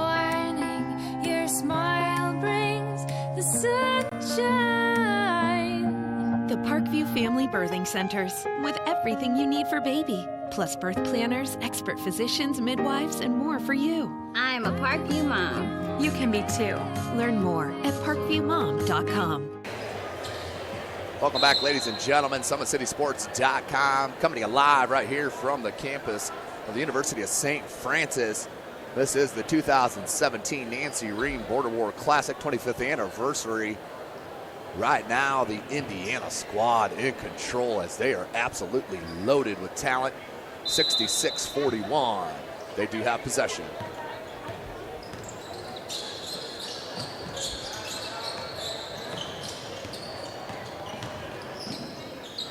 McLaughlin couldn't get it to go. Rebound, Geis, and a foul. Jasmine Geis will head to the line on that putback.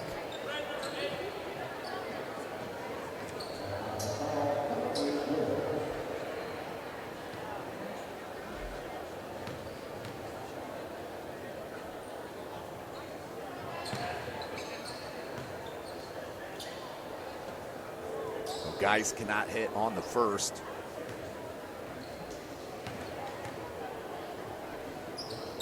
Geis converts on the second.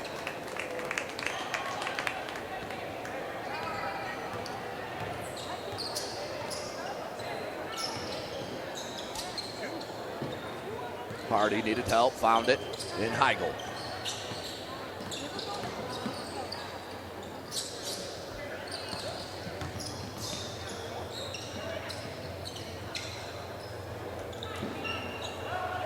.25 left. Good defense there from McLaughlin. Needs help though in the corner. Does Heigl. Nearly a 5-second call, and that is a shot clock violation against Ohio. We'll go back to Indiana.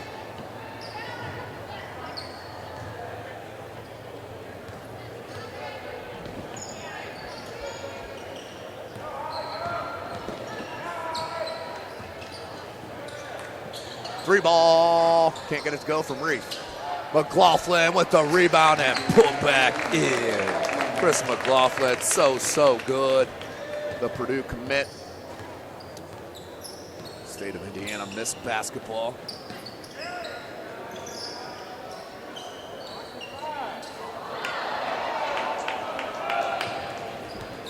McLaughlin, good look to Geis, staying a lot of contact there from Heigl as Geis hits the floor.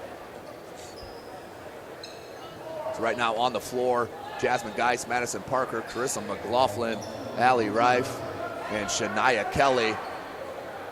8.5 minutes to go in this game. We will have the dunk contest in between contests, and then followed by the boys' game. McLaughlin, nice look to Kelly, silky smooth from the All-American.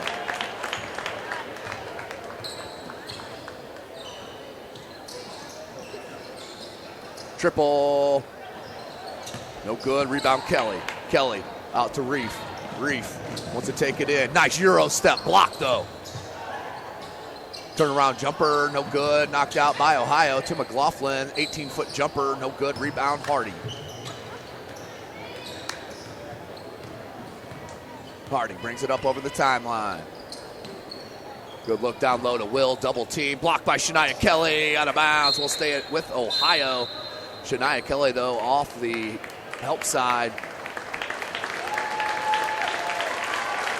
Nice hand for the Indiana club, up by 30, 71-41.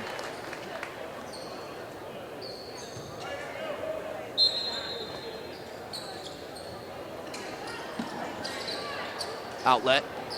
Seacrest nearly got it. She's on the floor with Hinton, Klein, blocked by Seacrest, along with Villanueva and Brianna Cumberland. Now Hinton.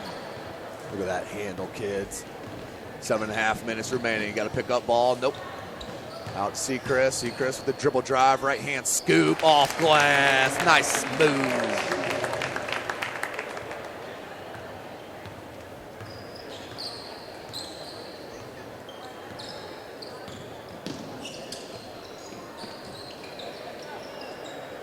.14 remaining. Ohio down big. 32 points. Will. Short jumper, no good. Rebound Seacrest. Cumberland. Klein. Klein. Out to Hinton. Scoop with the left hand, no good.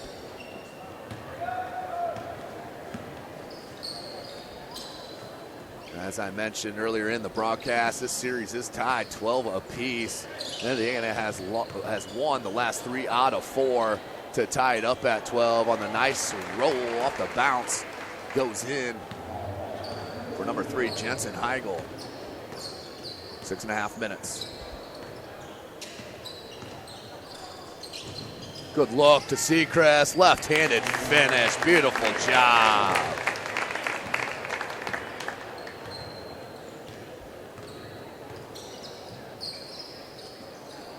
.32-point lead for Indiana. Needs help, does Rep.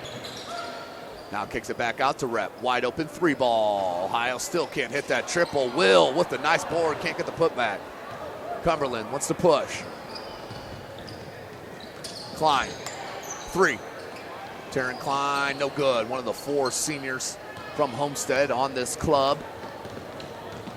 Taryn Klein, of course, heading to Lawrence Tech to continue her basketball career. Kaiser wants to back in Villanueva, turnaround, took a hit and won. She got a scrape right across the face, still knocked down the bucket. And we'll head to the line for the 3-point opportunity.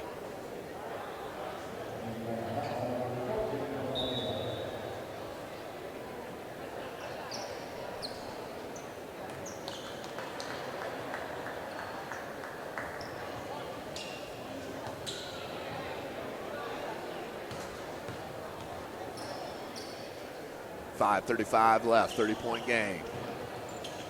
Rebound, Seacrest. Outlet hit. Hinton has Klein with her, no numbers, makes her own, goes glass, no good. Rebound, Rep. Wants to push. Rep.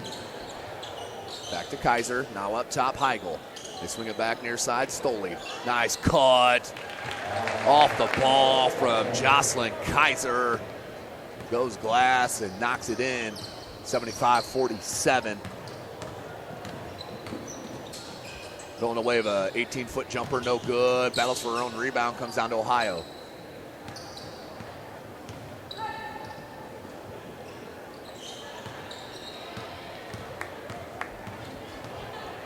Seacrest kicks out Villanueva. Pump fake up and under. Couldn't get it to go, comes down to Ohio.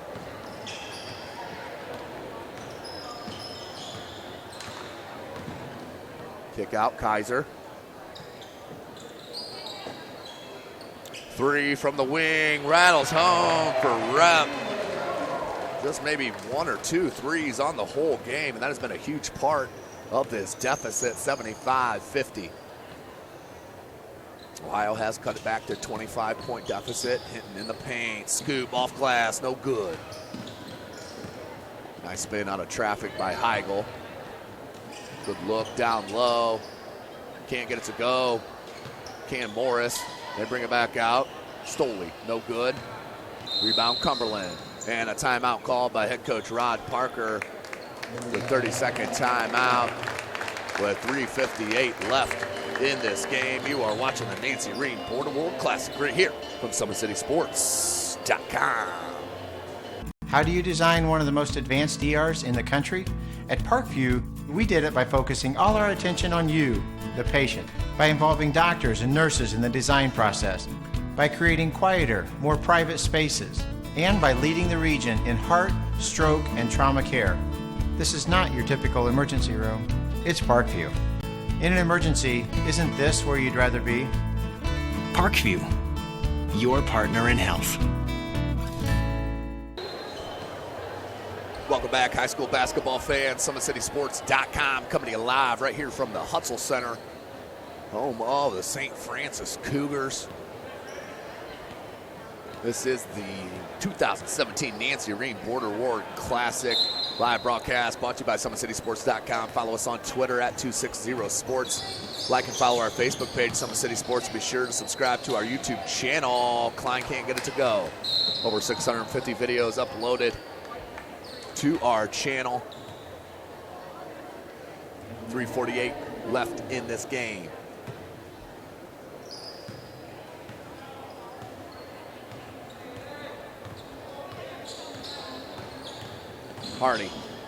Morris. Good take, couldn't get it to go. McLaughlin with the rebound. In traffic. Look at her head up. Kicks to Parker, that's a 2, no good. Geist with the board.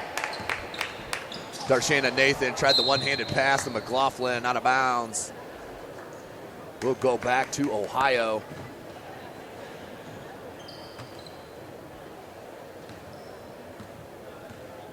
And set to check back in for Ohio is Kirsten Rehm. She'll be playing for Fort Wayne, the Mastodons next year. Good screen from Will. Now they want to back it in with Kaiser. Kaiser, double team comes down from Hinton, force a turnover. Klein picks it. Nathan, baseline. Good look to Guys. Jasmine Guys with the benefit of the beautiful look from Nathan.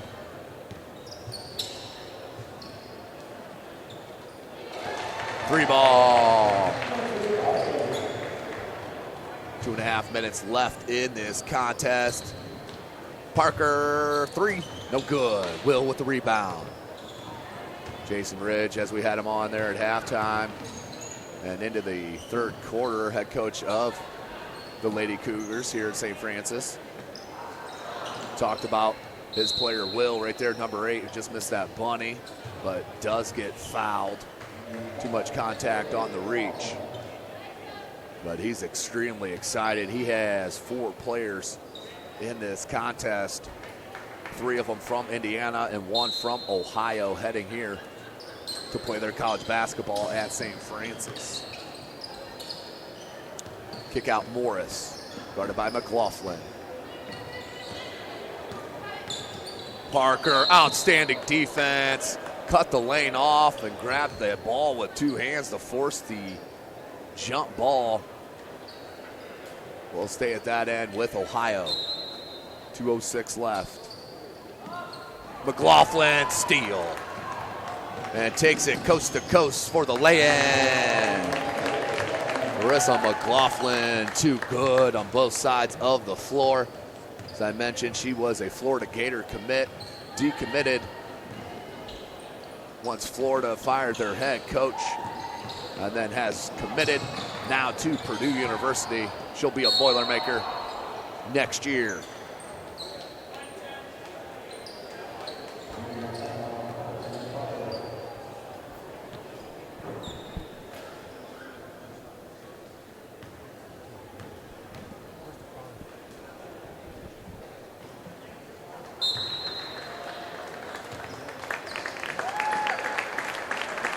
So Carissa McLaughlin, Taryn Klein, Madison Parker, Jasmine Guys check out. The last time they will be on the floor, all 4 together. They are the 2017 4A state title winners. Congratulations, as they deserve that final hand. 1:38 remaining in this game. Down low, Covington, Hinton, Nathan, along with Kelly. Good tip, and Cumberland for Indiana. Rep, what's the 3? No good. Rebound, Cumberland. She'll be a Coug next year. Nathan. Just too late on that look to Kelly. It was open for a split second, but one hesitation second cost you the turn. Nice Euro step, and 1 from Whitney Will. Outstanding move. Whitney Will heads to the line for the chance at the 3-point opportunity.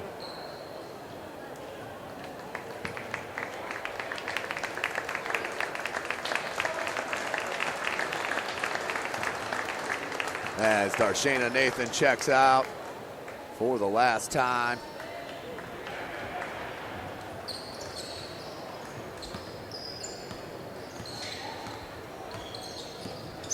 Under 1 minute remaining. This Nancy Rehm Border War Classic.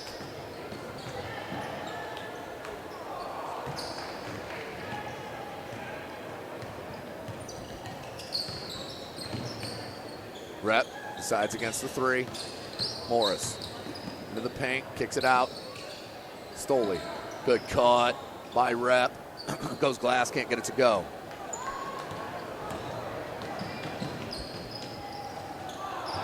Can't get it.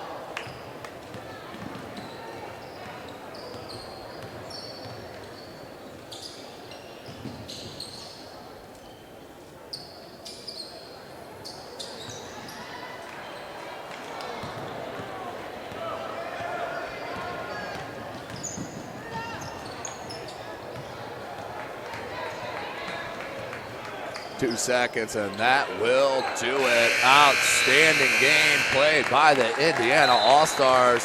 They do defeat the Ohio All-Stars 79-58 in the first game of our doubleheader right here live from St. Francis and the Hutzel Center. Congratulations to the Indiana club, as it was a privilege to watch these girls one last time here in the city of Fort Wayne.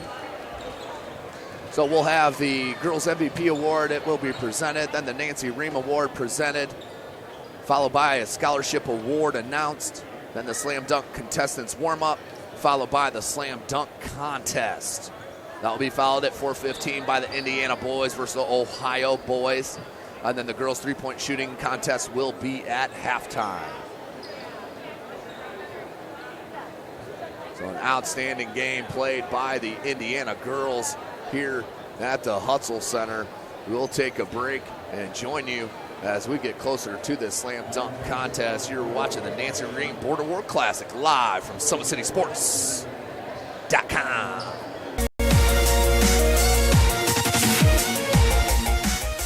Parkview Sports Medicine is the most trusted of its kind in Northeast Indiana.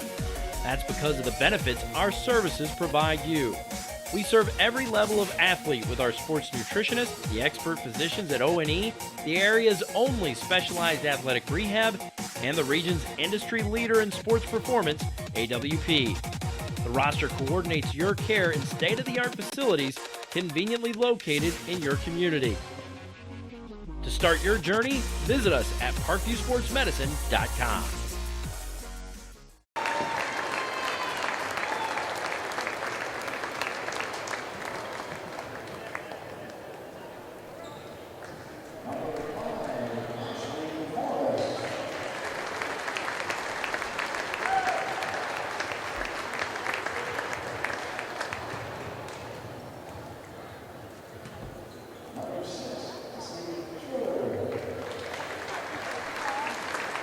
Welcome back, ladies and gentlemen. SummitCitySports.com. Coming to you live right here from St. Francis University in the Hutzel Center. As I've just been handed the stats.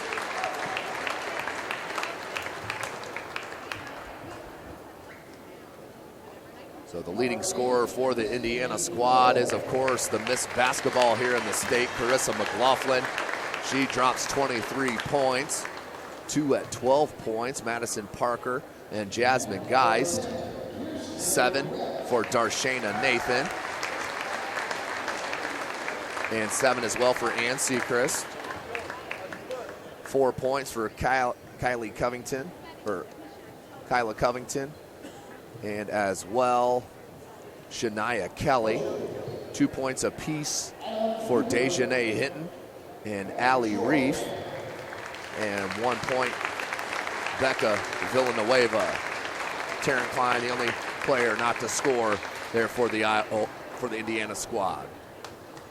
For the Ohio squad, leading scorer was number 2, Jamie Hardy with 13 points. 2 players with 11, Kirsten Rep and Whitney Will. 8 points, Jocelyn Kaiser. 6 points for Kylie White. 4 points for Jensen Heigl. 3 points for Ashley Morris. And 2 points for Madison Stoley. But the winner in dominating fashion is the Indiana All-Stars, led by head coach Rod Parker and Todd German, the coaching staff for Homestead High School. as they pull the dub here in the first game of the doubleheader. Take a short break here and hear a word from our sponsor, Summit City Sports, or Parkview Sports Medicine.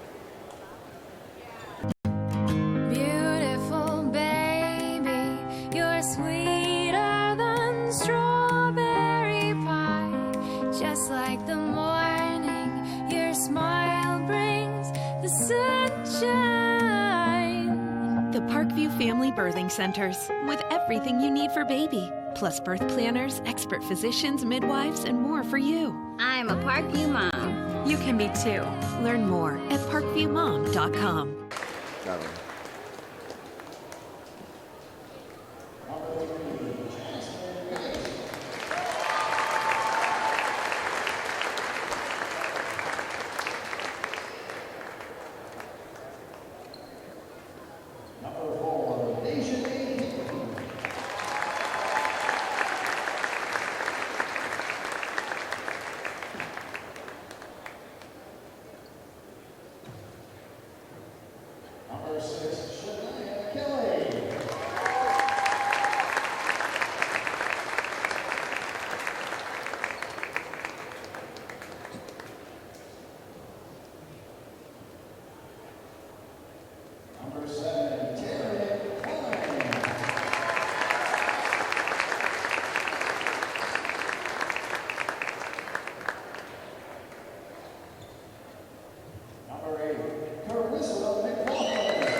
There you have it, ladies and gentlemen. Both teams being awarded with their medals. And now the MVP will be announced. And to no one's surprise, the Purdue commit, Carissa McLaughlin, is your MVP of the 2017 Nancy Rehm Border War Classic.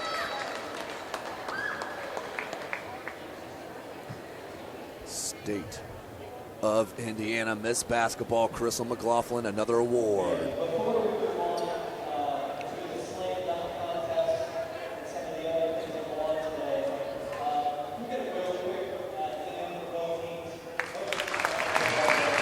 There is head coach Jason Ridge of St. Francis down here on the floor, saying some last minute words.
And that was the Nancy Rehm Award winners, the 2017 state champs in Class 4A here in the state of Indiana, the Homestead Lady Spartans. Congratulations on a great year, ladies. And taking home the title, bringing it back here to Fort Wayne. So we'll take a short break as we get closer to the slam dunk contest. Do not go anywhere, ladies and gentlemen. You're watching this Nancy Rehm Border War Classic right here from SummitCitySports.com.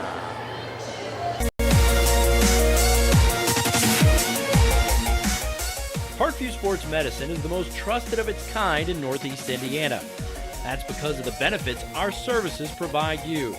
We serve every level of athlete with our sports nutritionists, the expert physicians at O&E, the area's only specialized athletic rehab, and the region's industry leader in sports performance, AWP.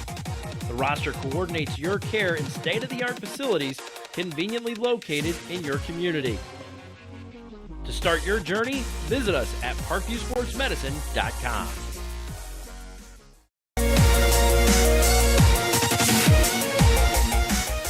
Parkview Sports Medicine is the most trusted of its kind in Northeast Indiana. That's because of the benefits our services provide you. We serve every level of athlete with our sports nutritionists, the expert physicians at O&E, the area's only specialized athletic rehab, and the region's industry leader in sports performance, AWP. The roster coordinates your care in state-of-the-art facilities conveniently located in your community. To start your journey, visit us at parkviewsportsmedicine.com.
Sports Medicine is the most trusted of its kind in Northeast Indiana. That's because of the benefits our services provide you. We serve every level of athlete with our sports nutritionists, the expert physicians at O&E, the area's only specialized athletic rehab, and the region's industry leader in sports performance, AWP. The roster coordinates your care in state-of-the-art facilities conveniently located in your community. To start your journey, visit us at parkviewsportsmedicine.com. Welcome back, ladies and gentlemen, high school basketball fans. Nancy Rehm Board Award Classic. We are live right here from the Hutzel Center, University of St. Francis. SummitCitySports.com. You can follow us on Twitter at 260sports. Like and follow our Facebook page, Summit City Sports, and be sure to subscribe to our YouTube channel. This is the dunk contest, ladies and gentlemen. You will see some high flyers out on the hardwood. No doubt about it. This will be a crowd participation event.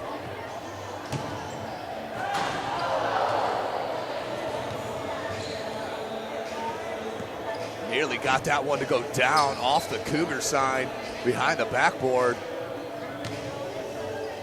Try for that reverse.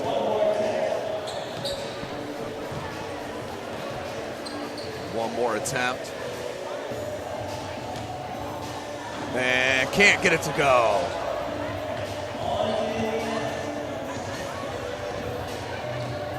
Here on this left side of the court is Snyder's great Michael Barfield with the windmill jam. Can't get it to go, but you see the high level hops. His teammate Malik Williams also out here. Barfield. And the windmill jam, Michael Barfield.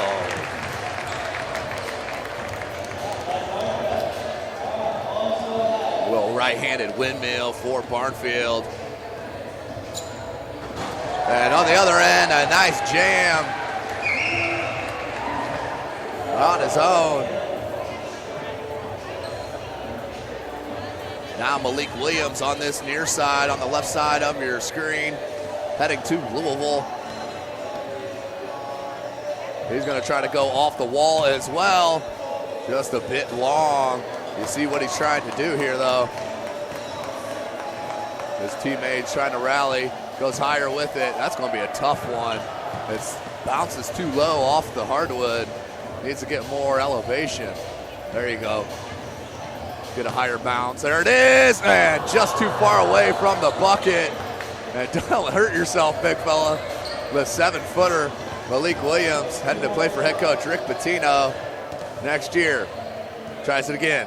Williams. There it is, off the wall and slams it home, tomahawk style.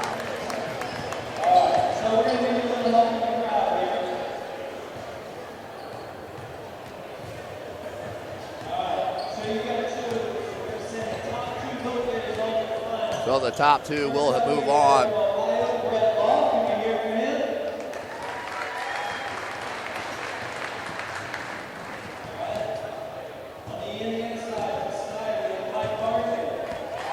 Barfield with that windmill moves on.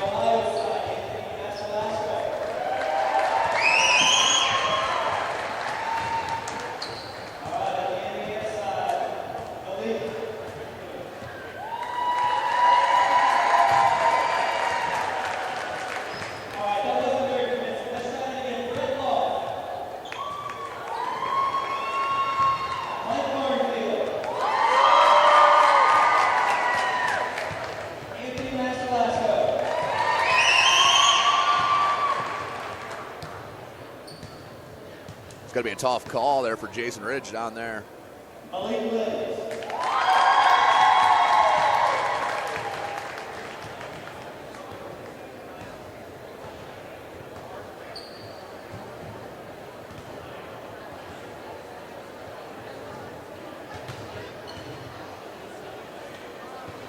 So the championship round is coming.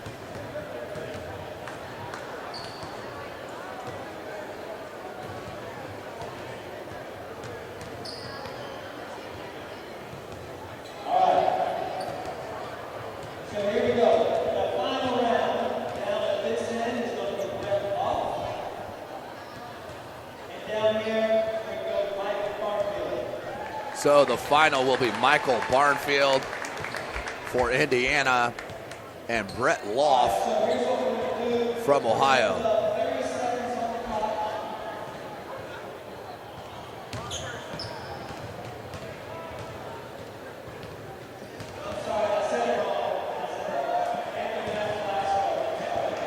It's actually Anthony Masterlasco out of Liberty Benton Hennett at University of Findlay who will be in the championship against Michael Barnfield.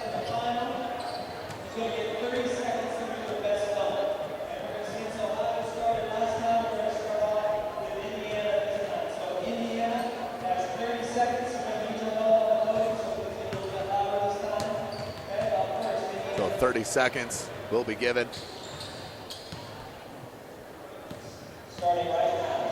Barnfield tried for that reverse off the bounce.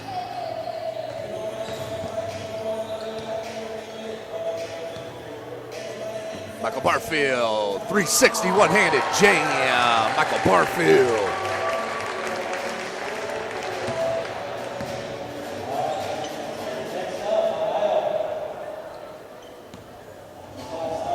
Anthony Masterlasco. That would have been nice off the side of the backboard, but couldn't corral it. There it is. Oh, would have been nice, but missed the jam. Masterlasco, he'll try a different route. And the 360, can't get it to go. And that should do it. As Michael Barnfield is your 2017 Nancy Rehm Border War Classic Slam Dunk Champ. Congratulations, Michael Barnfield.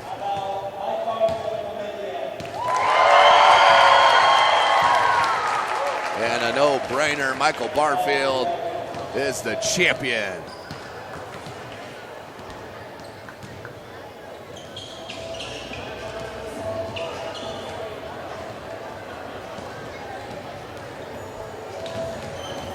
There you have it, Michael Barnfield being awarded his championship for the slam dunk contest here in the Nancy Rehm Border War Classic. You are watching it live right here from SummitCitySports.com. Beautiful baby, you're sweeter than strawberry pie. Just like the morning, your smile brings the sunshine. The Parkview Family Birthing Centers, with everything you need for baby, plus birth planners, expert physicians, midwives, and more for you. I'm a Parkview mom. You can be too. Learn more at parkviewmom.com.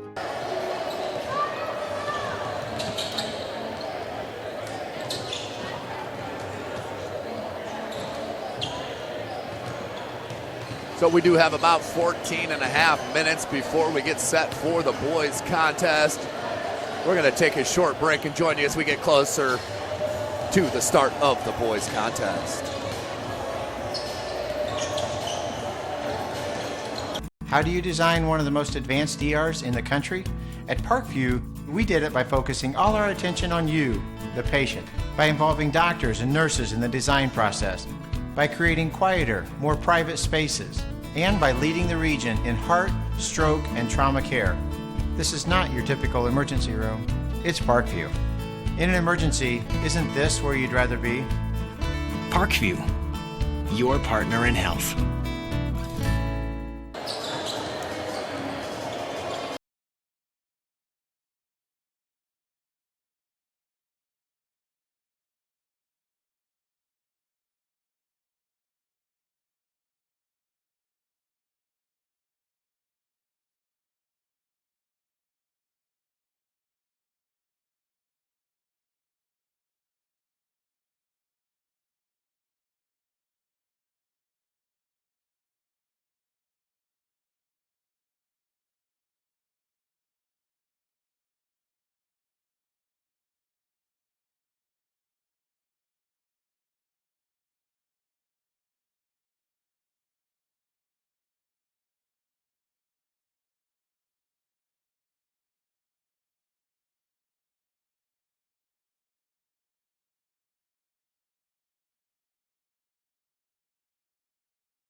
Welcome back, ladies and gentlemen. SummitCitySports.com coming to you live right here from the Hutzel Center on the campus of the University of St. Francis. The girls' game has concluded, as well as the slam dunk competition. That was won by Michael Barnfield out of Snyder High School. The first game, the Indiana girls against the Ohio girls, was a lopsided victory for Indiana, 79-58. They were led by the state of Indiana Miss Basketball, Carissa McLaughlin, who had 23 points, 5 rebounds, and 5 assists to go along with 5 steals. Carissa McLaughlin heading to Purdue to be a Lady Boilermaker next year. Well, we are just minutes away from the boys' side of things right here as I'll go through some of the rosters. But before I do that, let's talk about Nancy Rehm. Nancy Rehm, who was a star basketball player at Bishop Luers High School, where she also excelled in the classroom. She went on to play 1 semester at William Penn in Iowa before transferring back to Indiana Institute of Technology, where the team won the Indiana State Basketball Championship in 1982. In 1982, Nancy was murdered in a senseless act of violence. The loss of such a great player, student, and person hit the community hard. This game, the Nancy Rehm Border Wars Classic, is held in her honor. This is the 24th game in her honor and memory. The games are meant to honor outstanding boys and girls basketball players in the Fort Wayne area for their skills and achievements. It is also meant to showcase to fans in the area the considerable talents one last time, as we had a great chance to see that in the girls' side of things. Carissa McLaughlin, go through the roster here of the Indiana girls, was Kyla Covington, Dejanay Hinton, Carissa McLaughlin, Madison Parker, Ann Seacrest, Brianna Cumberland, Jasmine Geist, Shania Kelly, Taryn Klein, Darshana Nathan, and Allie Reef. And rounding out that roster was Becca Villanueva. Now for the boys, this is going to be a good one, ladies and gentlemen. Huge size advantage for Indiana with Jalen Butts and Malik Williams. Malik Williams, a 7-footer. Jalen Butts, 6'9", 6'10", along with the scoring threats that I see out here. My goodness gracious, with Jalen Paul and company, Anton Berry, Richard Robertson. But let's go through the whole Indiana roster. Let's start with number 1, Michael Barnfield, 6'4", out of Snyder, undecided. Anton Berry out of Bishop Luers, 6'5". He will be playing football at Marion University. Jalen Butts, number 3, out of Northside, 6'10". He will be heading to DePaul. J.J. Foster out of Bishop Luers, 5'10". He's undecided. Elijah Holmes out of Northside, 5'9". He'll be heading to Defiance College.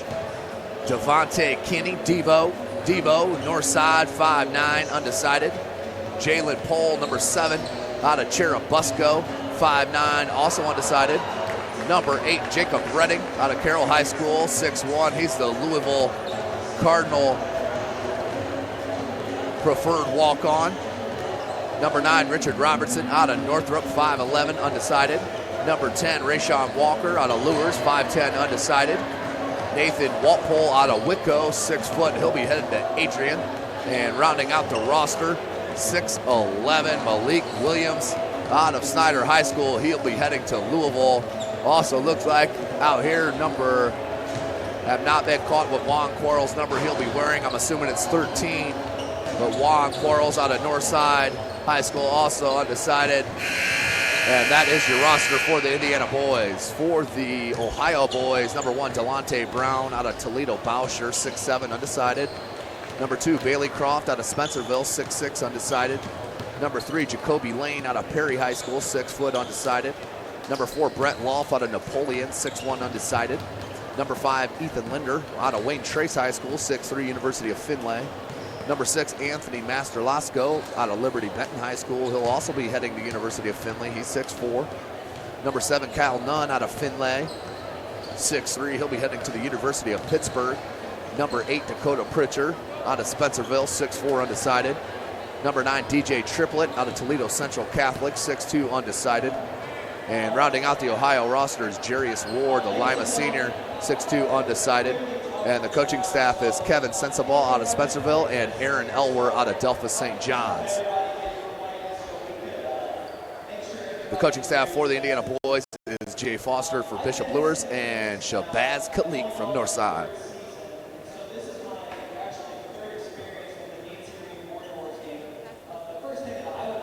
But for now, let's send you down to Jason Ridge, the head coach of the University of St. Francis Lady Cougars.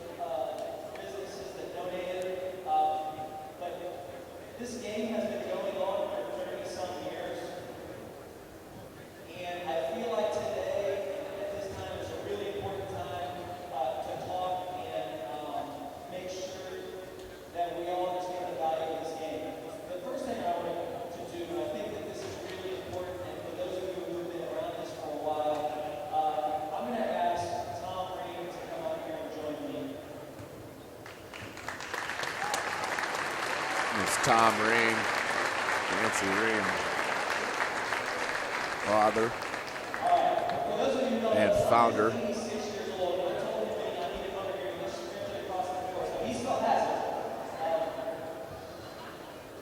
But I, again, 3 years of working on this game, have been able to see how much this game means to Tom Rehm and the entire Rehm family that is out there.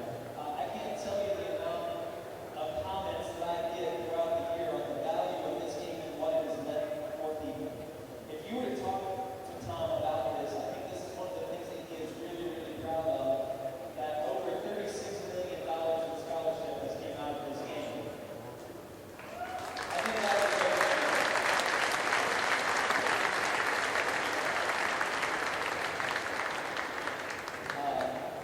Coach Rehm is passionate about this game. He's passionate about young people. I asked him to say a few words about this game. He said, "I probably can't do it today," right? Because this is a tough topic for him to talk about.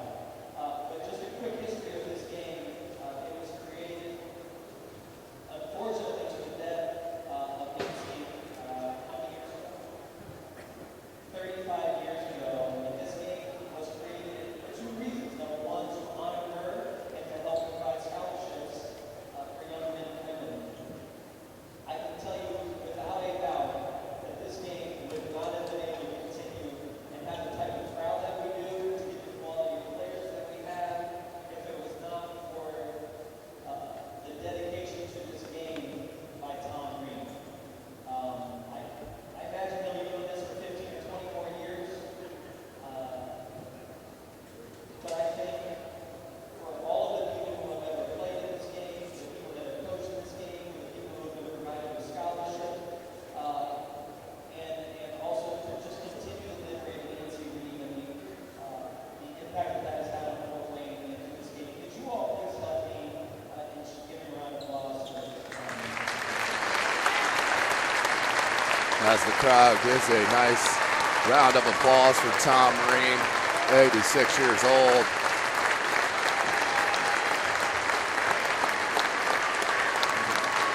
An outstanding hand for Tom Rehm.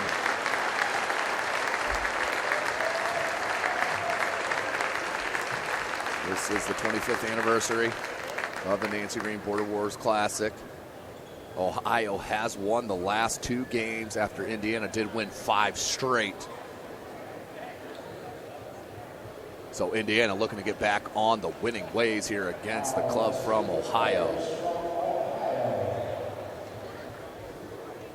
As I'll announce all players as they are announced.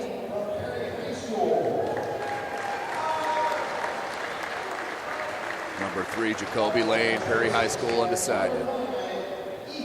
Number 5, Ethan Linder out of Wayne Trace, University of Findlay.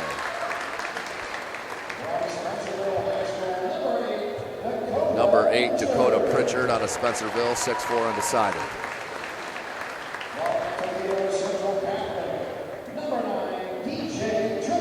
Number 9, DJ Triplett out of Toledo Central Catholic, 6'2", undecided. And these are your starters. Number 2 is Bailey Croft out of Spencerville, 6'6", undecided.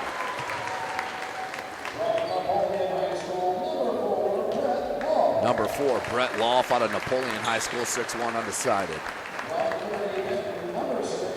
Number 6, Anthony Masterlasco out of Liberty Benton High School, 6'4", committed to University of Findlay.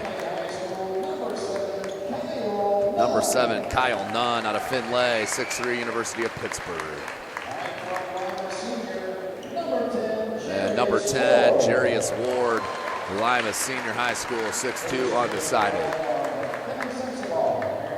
Delonte Brown, the 6'7" player out of Toledo Bousher, is not in the building. Now for the Indiana club.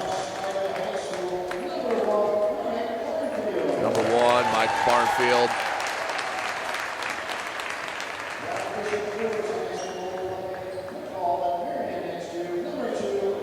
Number 2, Anton Berry out of Bishop Lewis, 6'5". He'll be playing football at Marion University.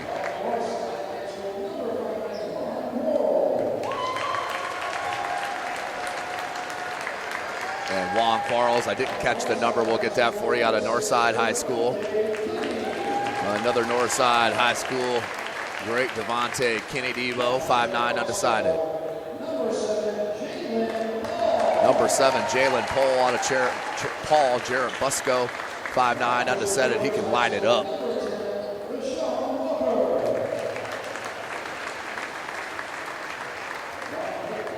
Number 10, Rashawn Walker out of Bishop Lures, 5'10", undecided. Number 11, Nathan Walpole out of Whitco, 6 foot, heading to Adrian. Here's your starters. Number 3, Jalen Butts out of Northside, 6'10", heading to DePaul.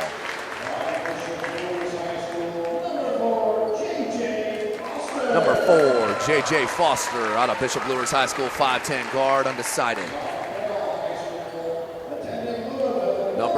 Number 8, out of Carroll High School, Jacob Redding, 6'1", sharpshooter, heading to Louisville. Number 9, Richard Robinson out of Northbrook High School, 5'11", undecided. And rounding out the roster and the starting lineup is the Louisville commit, top 50 player in the country. Number 12, 6'11", Malik Williams out of Snyder. So there are your rosters and starting lineups. It's going to be a doozy here. Exciting wire-to-wire, high-flying action. You can count on that. As Indiana Club will be in the white jerseys, red shorts. Ohio, as was the girls, in the all-red with the white trim.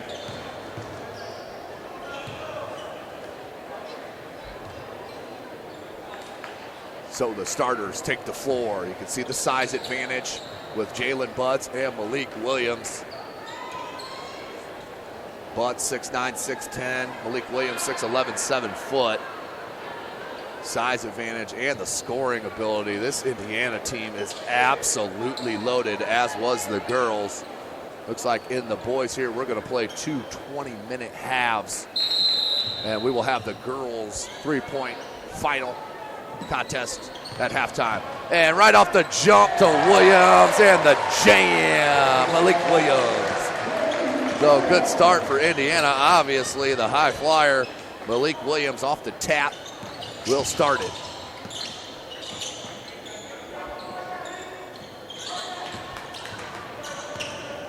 Williams, Robertson, and Butts threw it out of bounds.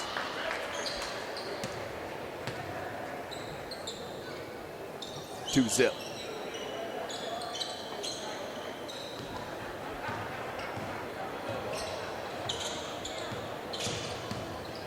Here's number 4, Brett Loff on the wing, now down low. Fadeaway jumper, that was pure from number 2, Bailey Croft. His first bucket. 2-2 your score.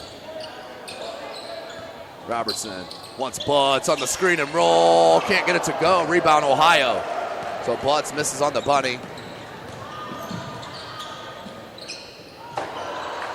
Here comes Malik. Got a stop ball, step through, finger roll no good, gets his own rebound and a foul. And a little testy down low. as Malik will walk right past and head to the line to shoot 2 free throws.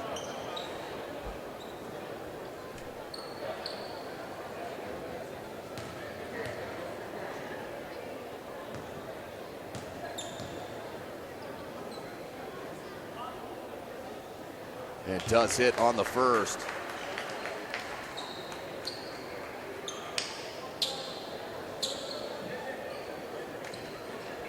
Second attempt for Malik. 3 points now of the 3 for the white squad, Indiana. And hits them both, does Malik Williams. He's near an 80% free throw shooter. They are going to love him about 4 hours south of Fort Wayne, Indiana at Louisville. Nice hesitation dribble, but Robertson knocked it away, comes back out to Ward. That's a 3 ball, no good from Nunn, who's heading to Pittsburgh, and out of bounds off Ohio. We'll go to Indiana, up 4-2. This is the Nancy Rehm Border War Classic, brought to you live from SummitCitySports.com. Follow us on Twitter at 260sports. Like and follow our Facebook page, Summit City Sports. And be sure to subscribe to our YouTube channel. Robertson to Williams. Jab step, pulls up from 17. No good. Robertson with the board. Back up top. Foster, no good. Rebound comes down to Croft. Needs help, finds it in Ward. Good look. Swatted. Malik Williams, you can't go soft. Redding kicks out Robertson. 3 ball, no good. Comes down to Foster. Second chance opportunity. Williams with the tomahawk jam. Woo! 6-2 your score. Williams with all 6 points for Indiana. They lead 6-2. Baseline, got caught in the air. Does find an open player. Can't get it to go. Could loft. Rebound Butts. Butts showing you the handle. Finger roll. Can't get it. Malik Williams with another putback. 8 points for Malik. 8-2 your score. Out on the break is Ohio, and they finish on the putback. I believe that was number 2, Bailey Croft, with the bucket. So just 2 scorers in the game.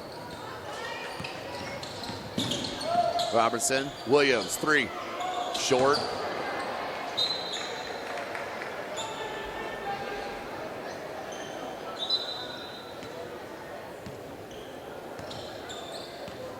$17 minutes remaining in this first half.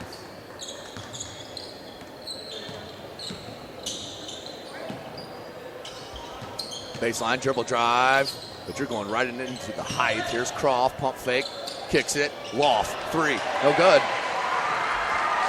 Outstanding, even caught me off guard as he went up for the shot and went to the pass. Found an open player underneath. That was number 7, Kyle Nunn, with the bucket. Good lead to Butts, even better help defensively.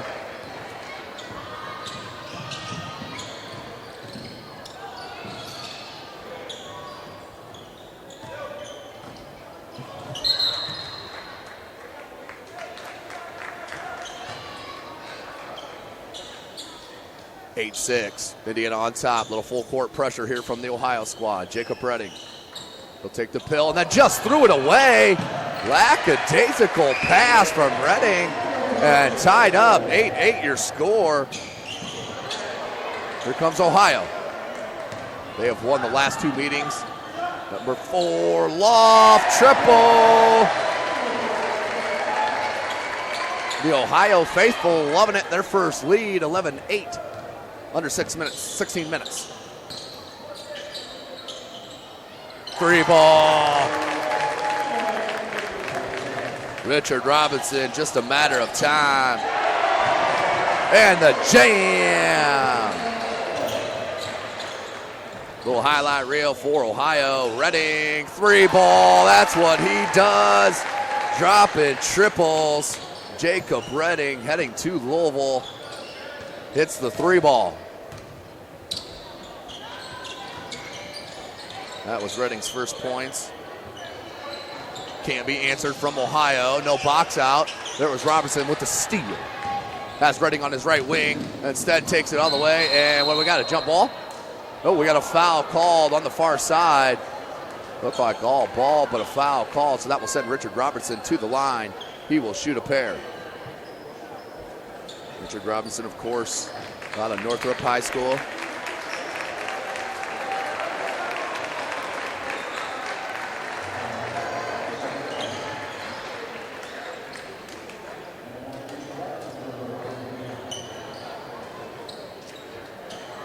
Robertson.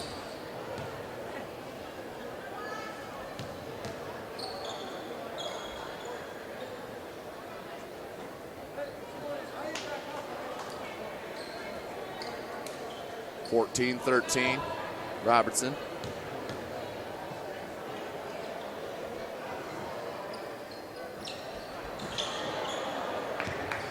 And can't get it to go.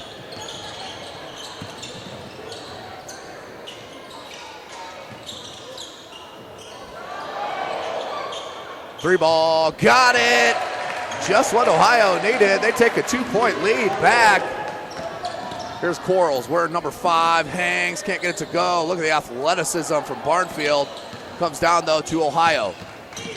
And Quarles will get hit with the foul from behind. Juan Quarles, number 5.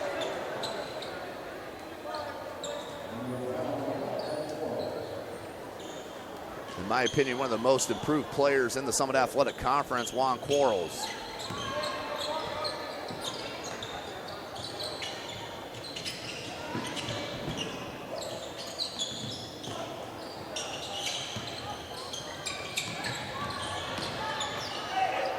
And that's good. Nice take. Here comes Jalen Paul. That bucket by number 3, Lane. Jalen Paul, baseline. What did Quarles? Knocked out of bounds by Ohio. We'll stay with Indiana. The defensive pressure.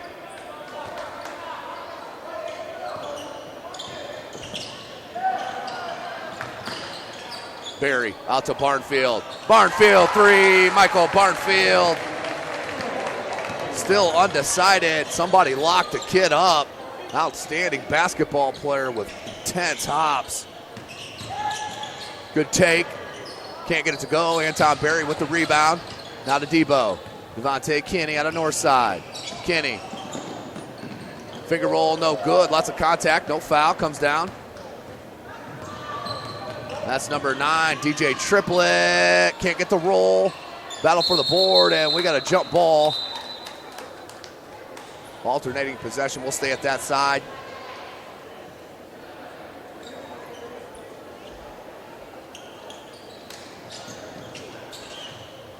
Ohio inbounds.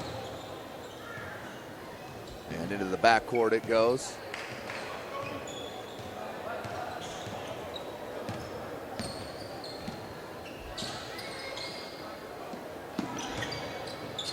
Good take. A lot of contact, no call. Berry was there. Here's Jalen Paul. Jalen Paul rises up, top of the key. He can stroke it, no good. Berry with the rebound. He's going to be playing football at Marion next year. Quarles with a nice rebound and tried to knock it off an Ohio player, but saved.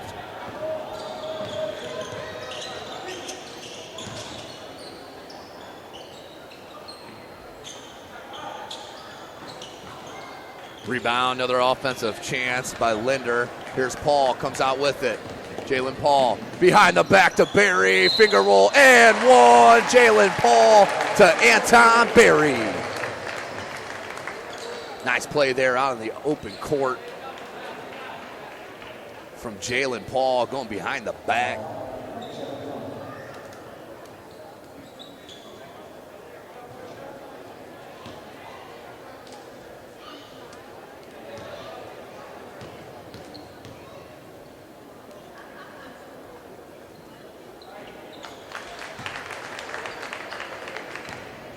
.18 is your score. Indiana on top by 2. Nice take, but an offensive foul on the push-off from Jacoby Lane. We'll go back to Indiana.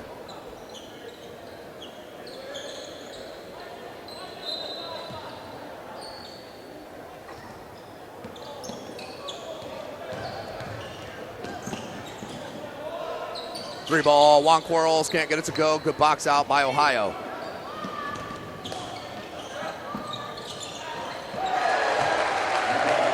Free ball, number 5, Ethan Linder.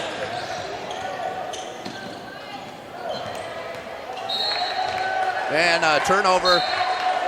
No, they're going to stay with Indiana.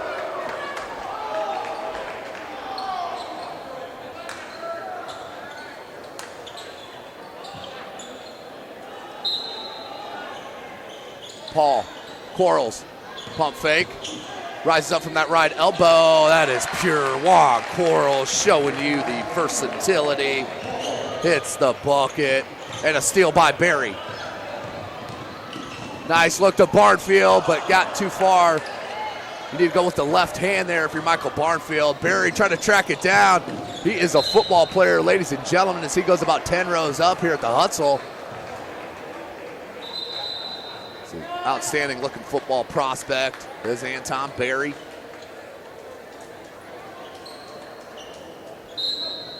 (22-21). Indiana on top.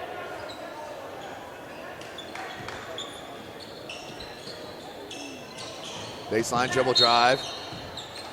And I believe he stepped. Nope, we have a foul and the push.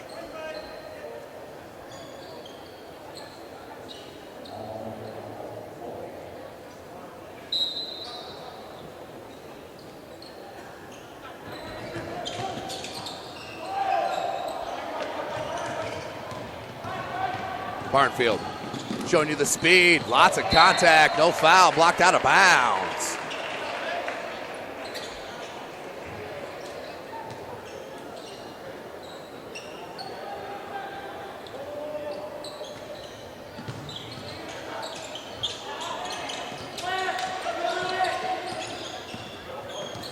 Walker goes to Quarles.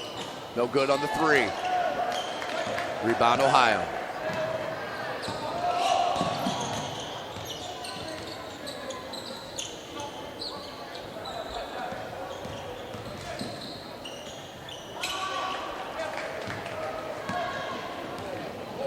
(22-21). That was Walpole. And stepped on the sideline, out of bounds.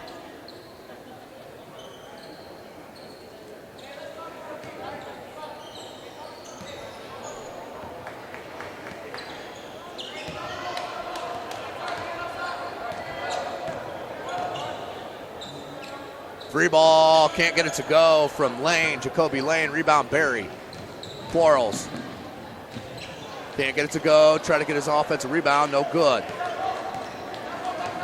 There's number 9, DJ Triplett, undecided. Triplett wanted to leave it back to Pritchard. Pritchard, fadeaway jumper, no good, rebound by Walker.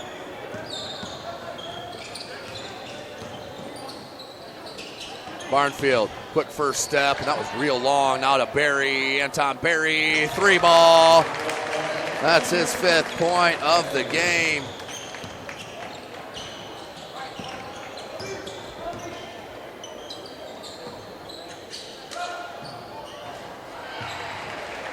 And did get the triple.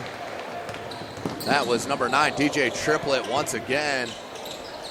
Walpole, no good. One and done for Indiana, tied at 24. No good, Barry with another rebound. And skyrocketed pass. Really went out in the hallway. As we have more substitutions. So on the floor right now, Jalen Butts, Malik Williams, Jacob Redding, Nathan Walpole, and Ray Walker. Tied up at 24 apiece, 9.5 minutes left in this first half. We're playing 2 20-minute halves. We'll have the girls' 3-point contest championship at halftime. No good. Williams with the board. Put it down, but comes out with it. Williams, Walker, Redding.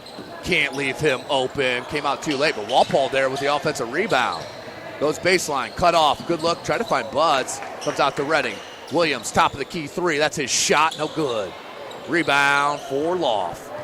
Ohio looking to take the lead back. 9 minutes to go in the half. Good look. Baseline. Reverse layup. Maybe partially blocked by Redding. but Ward wanted a foul. Foster knocked away. Good hands from Loft. Comes to Ward. Ward spins. Nice look. Swatted. Williams. 8:43 left open. Wide open three from the corner. Nothing but net. Ohio takes a 3-point lead on the triple from Ethan Linder. Butts. Floater rattles it home. Jalen Butts. He'll be headed to DePaul next year to continue his basketball career. Ward, 3-ball, no good. Jalen Butts with the rebound. Watch him rebound, both hands at rim level or above. Redding, Walker, Williams. 3-ball, Williams, short, no good. Rebound, Ward. Numbers for Ohio. Good recovery, Ward. Blocked by Williams, that's his third. Malik Williams heading to Louisville to play for head coach Rick Pitino. It's 27-26, Ohio on top right now.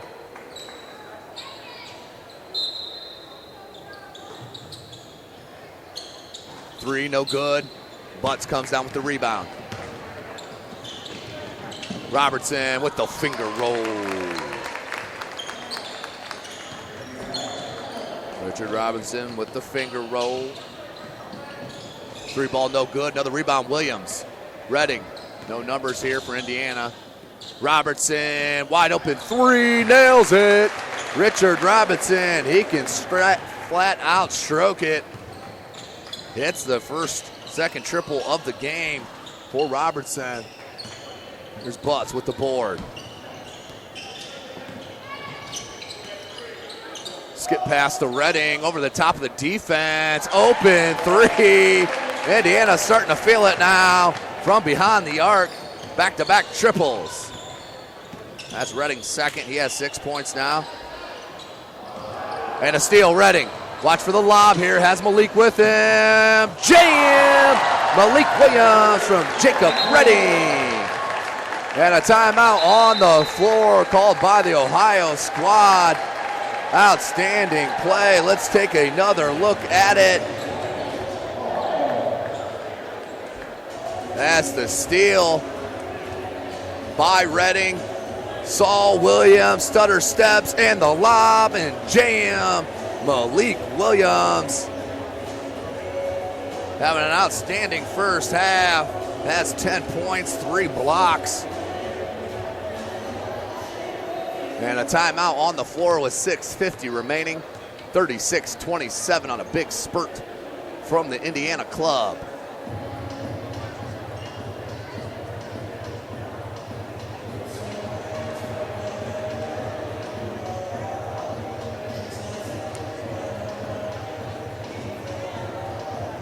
Of course, today's broadcast brought to you by SummitCitySports.com. Follow us on Twitter at 260sports. Like and follow our Facebook page, Summit City Sports, and be sure to subscribe to our YouTube channel. Over 650 videos uploaded to our channel. All at your fingertips on our YouTube channel, Summit City Sports.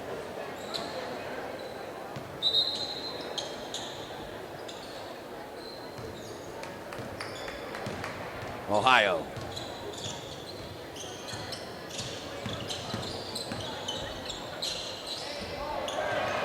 And another steal. Robertson with the layup. Excuse me. Foster with the steal and the lay-in.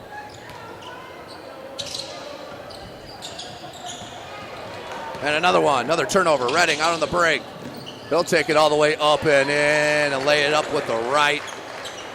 40-27. What a spurt here from Indiana.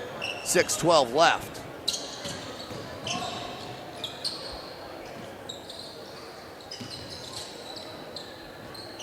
Ohio, 6 minutes remaining.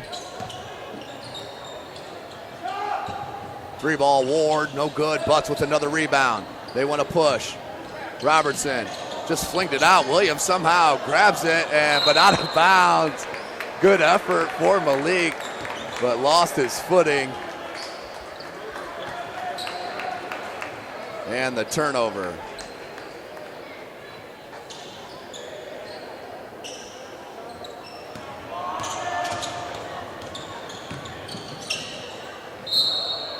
And Malik wanted the block, but they're going to get a foul.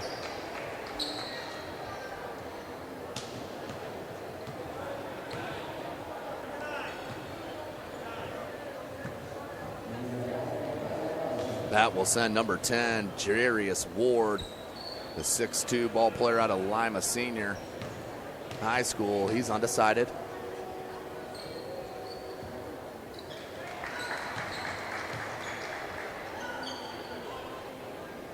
.40-28.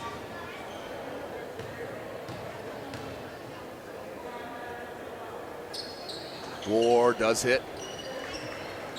40-29 is your score. Foster, Williams, Butts, Robertson, and Redding.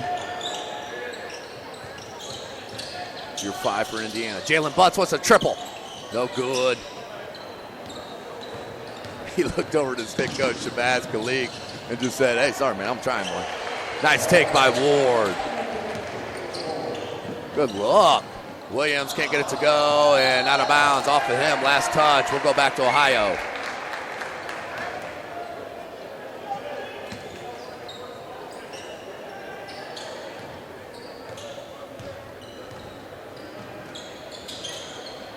.5:10 remaining. Deep triple, no good from Loft. Rebound Williams. Here's Redding. Redding and lays it in off the glass.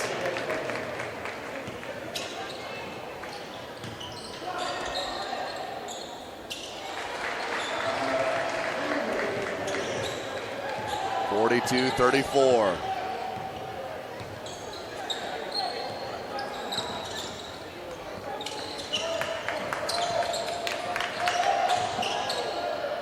Double clutch, can't get it to go. And I believe we have a foul on that far side. With 4.5 minutes remaining in this first half, SummitCitySports.com is live right here from the Hutzel Center. Chris Cochran on the camera, Tim Atkinson calling your play-by-play. First game we did see the Indiana girls defeat the Ohio girls 79-58 from 23 points from Carissa McLaughlin. And Indiana here on the boys' side started slow, but now up to an 8-point lead, led by as many as 12. Wanted that give and go, not there. Kinney, Quarles, Barry's running the floor, skip pass, Jalen Paul pulls up, that's a triple, no good. He's got such good elevation on his jumper. Still undecided to play his college ball. Jalen Paul out of Cherubusco. Of course, he transferred from Canterbury after his dad was given the job at Busco. So another foul on Indiana, 42-34, 4:04 left.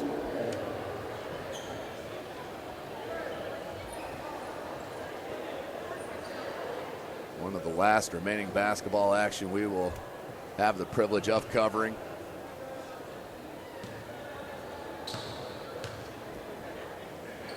As we're into the baseball, softball, and track and field season. Take a short break and come right back for the fall with soccer, volleyball, and of course football being brought to you live from SummitCitySports.com. Good look, Paul, but right through the wickets of Barry. You can see Jalen Paul's basketball IQ, though, sees the floor very well. Just a low pass through the wickets. 3:50 left, 42-35. Indiana on top. Did have a 12-point lead. Barry, nice job moving his feet, staying in front. Rise up from about 17, no good. Kinney does corral the rebound. Kinney looking to push, the lob to Barnfield. Good idea, but just mistimed. Just one practice together, so the timing on those lobs, not an easy thing to do on the fly. 3:25 left in the half. Good take, blocked by Paul. Barry. Paul. Pass to Quarles. Quarles now down low to Barry. That is too low of a catch, but missed on the bunny. Triplett. That's a 2 just inside the three-point arc. Rebound Quarles. 3 minutes remaining. And thrown out of bounds directly to the Ohio bench. Turnover Indiana. We'll go back to Ohio. Chance to cut in this 7-point deficit with just under 3 minutes left in the half.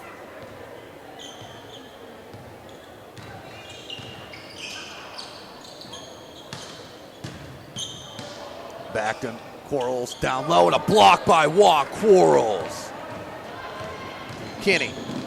And there's your foul on number 3, Jacoby Lane. That should send Devontae Kinney to the line to shoot a pair.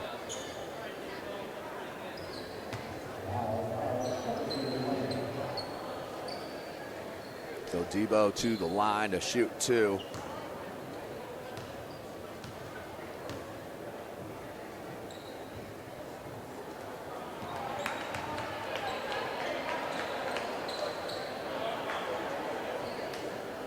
Substitutions on the floor.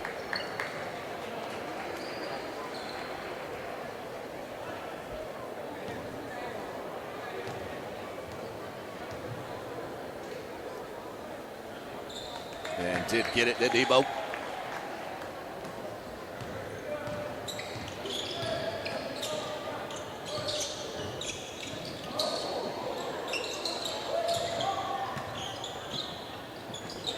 Nice take, up and under on the reverse. Laid it in, Lane. 6-point deficit for Ohio. Kinney being hounded. Somebody's open, Walpole. No foul on the contact, rebound, Linder. Nice play. And the foul on Paul.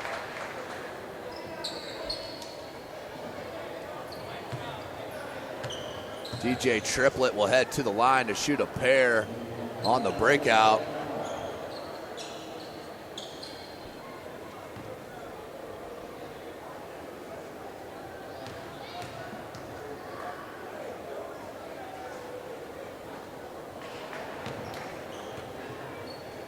Of course, today's broadcast brought to you by SummitCitySports.com. Follow us on Twitter at 260sports.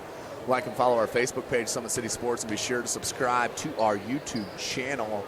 You can also follow me on Twitter at Tim Atkinson22. That's at Tim Atkinson22. 43-38, back to a 5-point deficit for Ohio.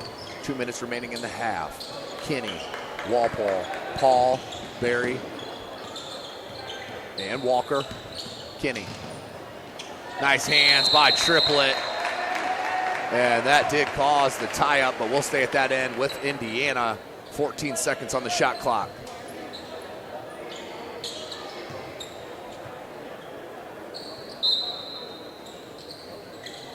Paul needs help. Nice look, interior passing, and Barry finishes. The take. Nice take from Brett Loff out of Napoleon High School. And there's a foul on Ohio on the dribble drive from Walker. So that will send Ray Walker to the line to shoot 2.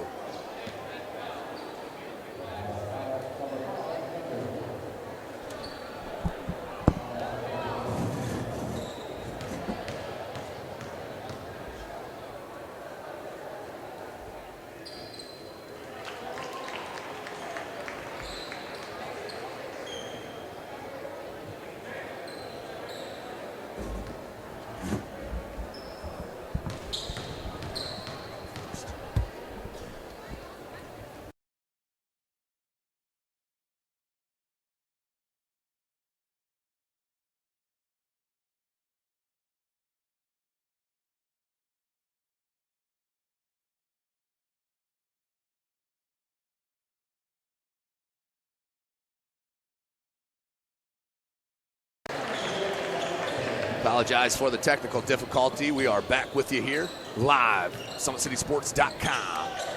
And the take, finish from Triplett. Minute left, 6-point deficit for Ohio. Kinney. Jalen Paul, 3, can't get it. Kinney tips it right to Barry, outstanding play. Anton Barry with the finish, 50-42, 50 seconds left. Wide open triple, Linder got it. Ohio needed it and Linder knocked it down. Paul, 37 seconds, about a 13-second difference, game to shot. Walker. He's gonna flatten him out. He wants to take Pritchard off the dribble. 7 seconds on the shot. Nice pass to Barry, one-handed look and rattled it home. Are you serious? Outstanding play. Triplet, jump stop and knocked away, but a foul. That was an outstanding play on that other side.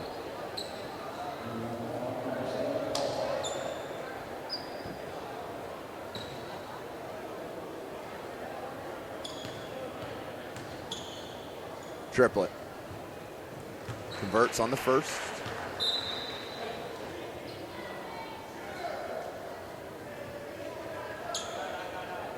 (53-46). Ohio is down.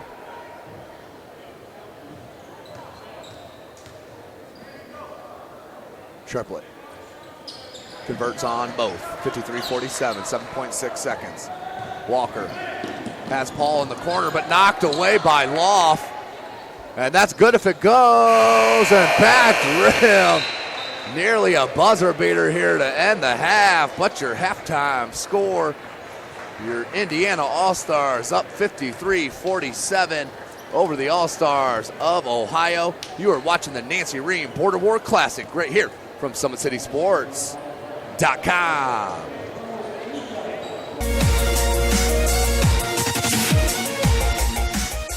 Parkview Sports Medicine is the most trusted of its kind in Northeast Indiana. That's because of the benefits our services provide you. We serve every level of athlete with our sports nutritionists, the expert physicians at O&E, the area's only specialized athletic rehab, and the region's industry leader in sports performance, AWP. The roster coordinates your care in state-of-the-art facilities conveniently located in your community. To start your journey, visit us at parkviewsportsmedicine.com. Welcome back, ladies and gentlemen, to the Nancy Rehm Border War Classic. We are at halftime of the boys' game. About 14 minutes here of halftime break. 53-47, Indiana on top. We bring the new Sentinel, Dan Vance, back into the booth. Dan, outstanding first half there, high scoring up and down the floor. Williams started outstandingly. What did you see there in that first half? Well, you got a lot of athleticism on the Indiana end, and Ohio's keeping pace because they have some outstanding shooting. And Indiana a couple times taking that little all-star game break, getting back on defense and leaving shooters open. It's kept this game close, but like you said, an outstanding first half. It's a college basketball game. The pace, the speed, it's great. Yeah, there's no doubt about it with the outstanding D1 talent, MAC talent, NAIA level talent. I mean, this floor is loaded with outstanding basketball players. Talk a little bit about Malik Williams. A lot of people say the best player, at least in the senior class here in the Fort Wayne area. Had an outstanding first half. I think he had about 10 unofficially, about 3 or 4 blocks, but showed you a little bit of everything, what we've seen pretty much in his whole career, hasn't he? Yeah, and it's like we talked about during the halftime of the girls' game. It's the scorers that have the ability to score from anywhere on the court. Malik is a dangerous player at this level, no matter where he's at, whether he's down low, he's out on the perimeter. His mid-range game is fantastic. How that translates to the next level will be interesting and exciting, especially at Louisville. It's going to be a situation where he's going to be able to get out on the break a little bit differently and not be relied on. You look at Snyder. He didn't play primarily in the post, but he's a post player in high school. College level, he's really going to get to show how strong he is on the break and all over the court. Yeah, he's plus an outstanding free throw shooter as well, which is so huge with guys with size, as they're more prone to being fouled and heading to the line. So, he shoots at nearly 80% from the charity stripe as well. Also there in that first half, Dan, I saw the scoring ability that you mentioned earlier in the broadcast with Robertson and Redding. Just lighten it up. You leave them any bit of space, and they are going to drop it on you. this is a great showcase environment for somebody like Richard Robertson, undecided on college. What wasn't a primary scoring threat in his high school until his senior year. So people getting a chance to give him a look here in the spring still, and where exactly he fits in. Is he a NAIA guy? Could he play low D1? His scoring ability is fantastic. Richard has really developed from a kid who, as a freshman, sophomore, was a spot-up outside shooter and gets the basket well. He's fearless. He's aggressive. But kids like Richard, Jalen Paul, that's undecided, it's a great environment. I think that's why you see so many kids on the roster for both sides. The girls' game was a little different and a little strange. There were almost everybody was committed. Right. So many undecided players on both of these rosters, and it gives them another opportunity to showcase themselves. Whether there's a college coach here or there's somebody here who knows a college coach, they get the opportunity to showcase what they can really do in a college-like environment. Yep, and absolutely, and also a lot of coaches sitting at home on the YouTube channel, Facebook, Summit City Sports, being able to save some recruiting budget and take a look at some of these kids out here. Jalen Paul, I've only had a chance to see him one or two times live. Did not get a chance to see him at all this year live since he transferred from Canterbury to Busco. Very impressed with his athleticism. He already knew his basketball IQ was top level, but his athleticism and his bounce off the floor, even on his jumper, is pretty impressive. Yeah, and this is an opportunity for him to show where he fits in with that up-and-down style. If he had only been in the SAC, he had situations at Canterbury. He was kind of an SAC-level player, and the same thing at Cherubusco where he wasn't getting SAC-level opponents. Right. So this is a great environment to show that he really does fit in, and you could have put Jalen Paul on any team in the SAC, and he would have been one of the top performers in this area still. He was at Busco scoring at a high level. He could have scored at that level in the SAC, and this is a great opportunity for people who may not be as familiar with Jalen Paul's game. They might know the name, but they may not know his game, to get out here and see that, some of the passes he's throwing out here, just a really high basketball IQ. Yeah, no question about it. Head up. There's, the kids at home watching this, watch these players up and down the floor with mad handle and never looking at the ball. That is so key to keep your head up and find the angles to help out your teammates. Got the three-point contest going on right here. Miss Basketball, the state of Indiana, Chris McLaughlin getting ready to shoot. I believe that was Allie Reef. I believe that's Ohio's. No, that was Rep. That was Kirsten Rep out of Archibald, who will be playing for the Dons. So we'll see if Carissa here, she'll be shooting from the top of the key. Indiana State basketball, Miss State basketball winner. But back to that first half, Dan. Ohio has won the last two games after Indiana won 5 straight. What do you expect here in the second half? 6-point lead right now for Indiana. Do you expect the depth of Indiana to push this lead out, or what you thinking here? Yeah, the athleticism is going to be something that's harder for Ohio to keep up with in the second half. And, you look at an all-star environment, and sometimes you think you just throw it out there and go. But I tell you what, Shabazz Khalik is underrated as far as when it comes to game planning. We talk about really good game plan coaches, Chris Johnson of Homestead, Marty Beasley, Carroll stand out. But Shabazz Khalik knows how to make adjustments at halftime. So even though it's an all-star environment, I expect him to really harp on some of the things that they didn't do, closing out, getting a little too ahead of themselves. They got too fast a couple of times because they know it's an all-star game. Let's get out on the break. Let's throw up alley-oops and stuff that we're not quite ready for yet. Right. But, Coach Khalik is going to reel them in here, and I think the athleticism is going to be a strong suit, but they got to close out on these shooters. These Ohio shooters are very strong. No doubt about it, Dan. No doubt about it, and that will be the key coming into that second half. Indiana close it out on shooters, making them put it down on the deck. And as for Ohio, he's got to limit turnovers, limit second chance points with the size, as Chris McLaughlin goes on a streak there, and she will be your 2017 Nancy Rehm three-point contest winner. Carissa McLaughlin just had another award to her illustrious career, Dan. Yeah, she's just a phenomenal player. She's, you and I have talked before, she's a once-in-a-generation type player. Right. I've never seen a girls basketball player in Fort Wayne and lived here almost my entire life that has been quite as good as Carissa McLaughlin. And who knows when we'll get to see another talent that level. Miss Basketballs don't come around too often. Well, Dan, I thank you for joining us here again for the second time and a half. We look forward here to the second half. We continue to look forward to the outstanding job you do at the News Sentinel, and thanks for joining us. Thank you, Tim. Thanks, buddy. That was Dan Vance of the News Sentinel giving you that inside information, along with the News Sentinel is such an outstanding paper with Justin Kenny, Reggie Hayes, and Dan Vance, of course. So big shout out to the fellas. Well, you're watching the Nancy Rehm Border War Classic right here from SummitCitySports.com. We are live from the Hutzel. We'll take a short break and join you as we get closer to the second half. Beautiful baby, you're sweeter than strawberry pie. Just like the morning, your smile brings the sunshine. The Parkview Family Birthing Centers, with everything you need for baby, plus birth planners, expert physicians, midwives, and more for you. I'm a Parkview mom. You can be too. Learn more at parkviewmom.com.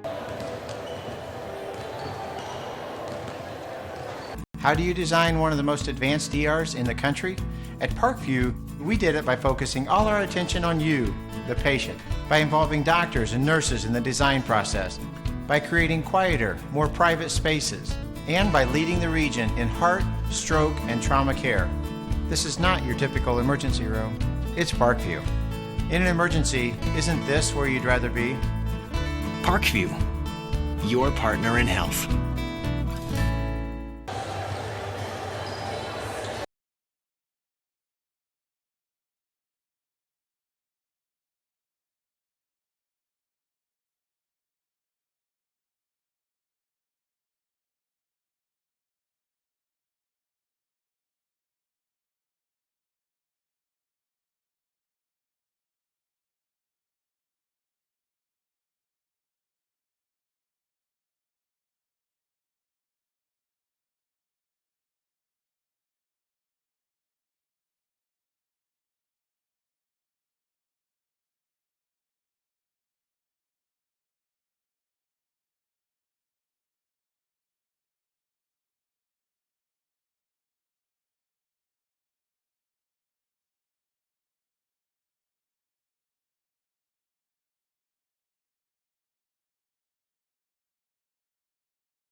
Parkview Sports Medicine is the most trusted of its kind in Northeast Indiana. That's because of the benefits our services provide you. We serve every level of athlete with our sports nutritionists, the expert physicians at O&E, the area's only specialized athletic rehab, and the region's industry leader in sports performance, AWP. The roster coordinates your care in state-of-the-art facilities conveniently located in your community. To start your journey, visit us at parkviewsportsmedicine.com. Welcome back, ladies and gentlemen. SummitCitySports.com, coming to you live from the University of St. Francis in the Hutzel Center. This is the 2017 Nancy Rehm Border War Classic. Ohio has won the last two games, the last 2 years, after Indiana dropped 5 straight. Indiana does lead the series, overall series 14-10. As we did see the girls win the first, the Indiana girls win the first game 79-58. As they break the 12-12 tie. So Indiana on the girls' side leads by 1.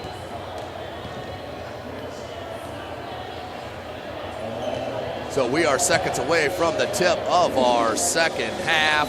Been an outstanding day of basketball, no question about it.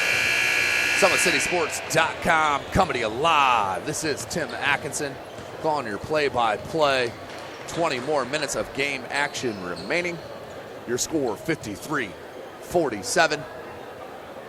Indiana on top, led by head coach Shabazz Khalik and J.J. Foster. 2 coaches for Ohio, Kevin Sensabaugh out of Spencerville and Aaron Elwer out of Delphos St. John's. So the starters for Ohio on the floor.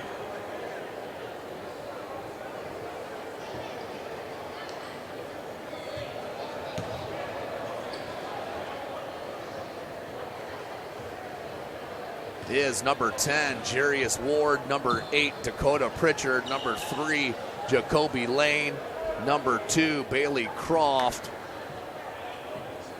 and number 7, Kyle Nunn for Indiana. Number 4, J.J. Foster, number 8, Jacob Redding, Jalen Butts, Malik Williams, and Richard Robertson, and we are set. The start of the second half here live from the Hutzel Center, SummitCitySports.com. Nice lay-in up and over Malik Williams. And that was Ward with the bucket.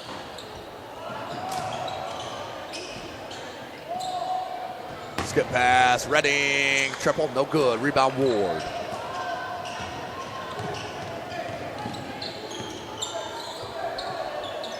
Croft, Bailey Croft needs help. None. Heading to Pittsburgh with the reverse lay-in with the right hand. Good start here to the second half for Ohio. They cut it to a 2-point deficit. Butts goes up strong. One of the and one. No foul, but does get the bucket. Jalen Butts with the bucket. Ward. Redding came out to pressure it. Williams with the rebound. Robertson. Looked for the skip pass to Redding, somehow got through, then knocked away by Ohio. Here comes Jarius Ward. Ward leaves it. And Nunn with the lay-in off the top of the glass. Redding, wide open 3, stepped right into it, and you cannot afford that. Jacob Redding hits his 3rd triple. And that'll be a tripping foul called on Foster.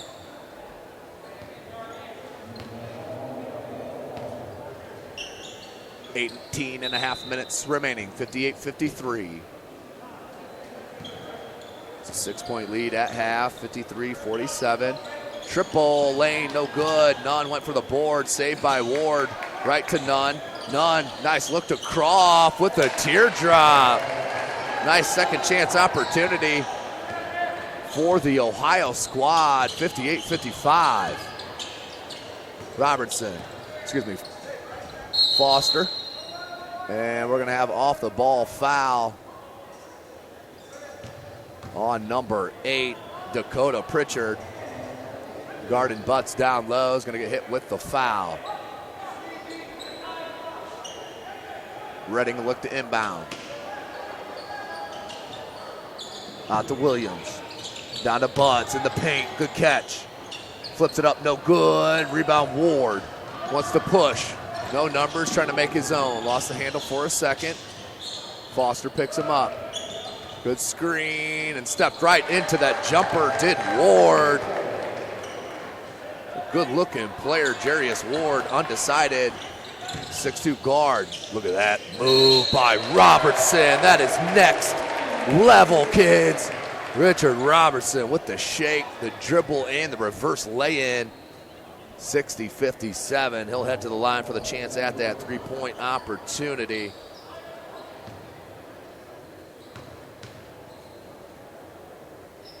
Robertson.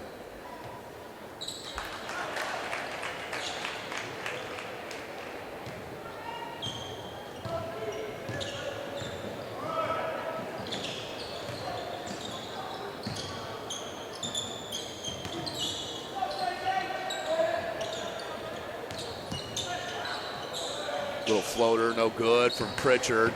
May have taken an elbow into the face. Williams behind the back. And that's going to be a charge. No call. I like it. I like the no call. Let him play. Williams guarding Ward. Ward trying to shake him. Couldn't. 17 minutes. Three ball. Nope. Goes down to the post. Pritchard blocked by Williams. Come on. And Robertson with the no. Thought he had the easy lay-in, spun it out. Ward, Pritchard, three, no good. Nunn there with the easy putback. Kyle Nunn, he's a good-looking player heading to the University of Pittsburgh.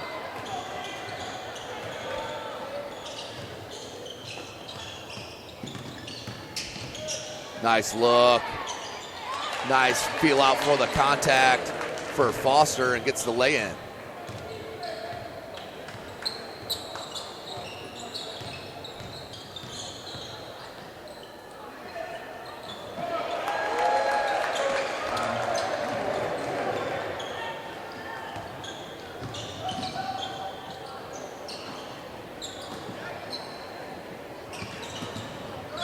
Picked up the dribble, nearly a travel, and then lost. Showtime! Williams with the reverse jam.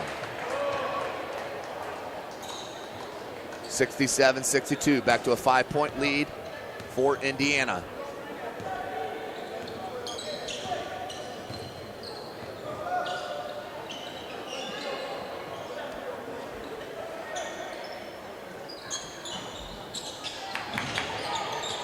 Second chance opportunity once again for Ohio. No good. Ward keeps it alive within the trees. Got it up and over, but no good. Rebound Redding. And there's your foul on Jacoby Lane out of Perry High School.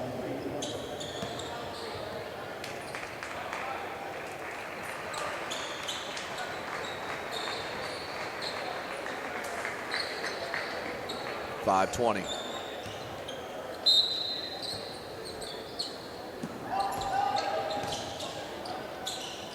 Good look to Butts, who slams it home. Jalen Butts with a nice catch and flush.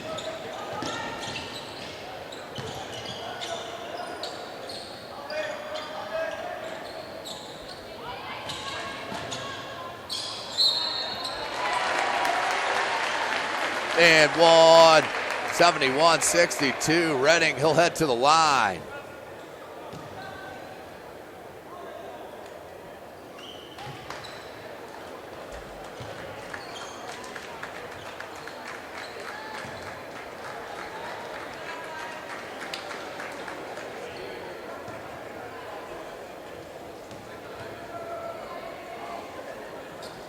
And Redding with that silky smooth touch, knocks it in for the three-point opportunity. He'll check out, Devontae Kinney in.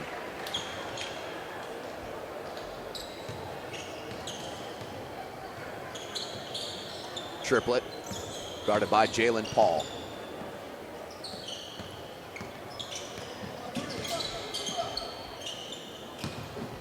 Down low, Nice little drop step there from Anthony Mastrolesco headed to the University of Findlay.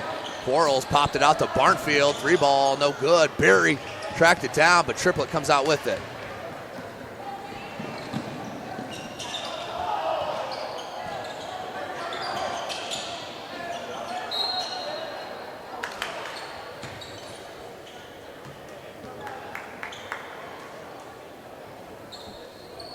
(14-24), back to an 8-point lead.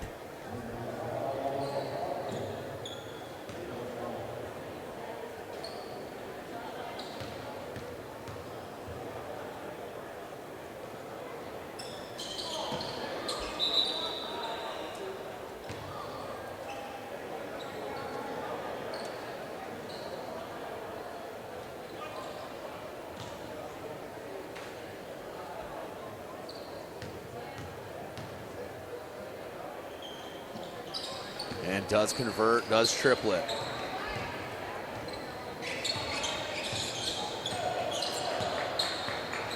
(72-65), back to a 7-point deficit. Paul, spin move, left it to Berry, knocked away. We'll stay at that end with Indiana. As Dan Vance and I talked about a little bit at halftime, Jalen Paul, very, very explosive, good quick twitch muscles, no question about it.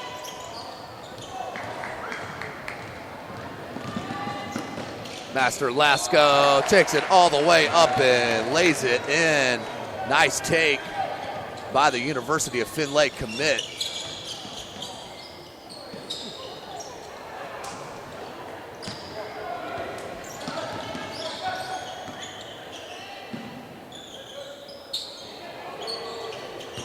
No good. Paul with the rebound. Outlet to Quarles. Quarles tracks it down baseline. Finds Kinney, his teammate. Takes it back out amongst the trees. Still being hounded. Now with the teardrop, Devontae Kinney. Are you kidding me? Debo. Nice move there from Kinney. 74-67. Back to a 7-point lead and a foul up top on Indiana.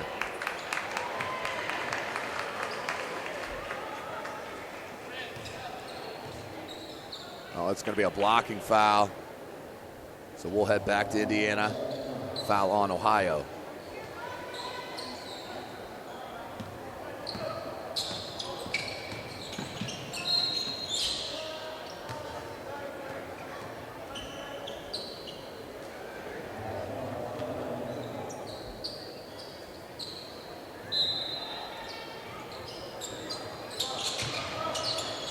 Kinney. It's a screen from Berry. Kinney for 3, no good. And rebound, Linder.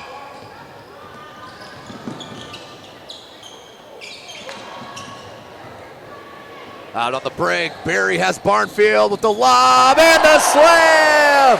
Are you kidding me? Berry to Barnfield. That's a big run, and that Barnfield comes back with the block. Now to Kinney, has Quarles. And lays it up and in. Devontae Kinney and another run for Indiana. Up 11 now, 78-67.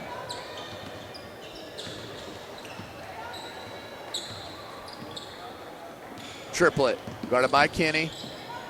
We're going to go to that fadeaway. Berry with great hands and the steal. Remember, he'll be playing football at. Nice look. Jalen Paul back to Berry. Couldn't finish. But Anton Berry will be playing football next year. Marion University.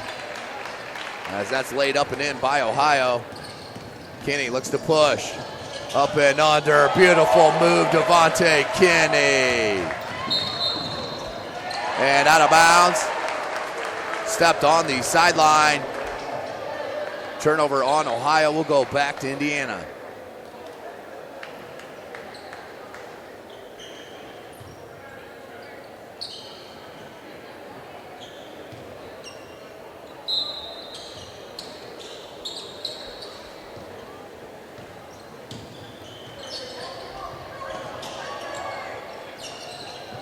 Free ball, Walpole can't get it.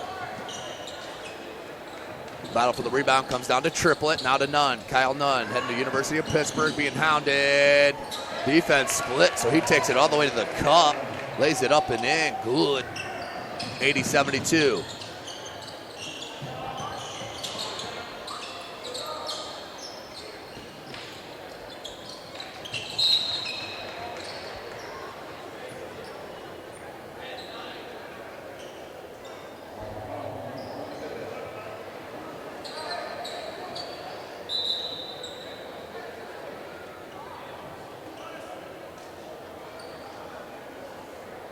$11:29 left in this contest. 2 20-minute halves. SummitCitySports.com coming to you live from the Hutzel Center. Beautiful Sunday here inside at St. Francis.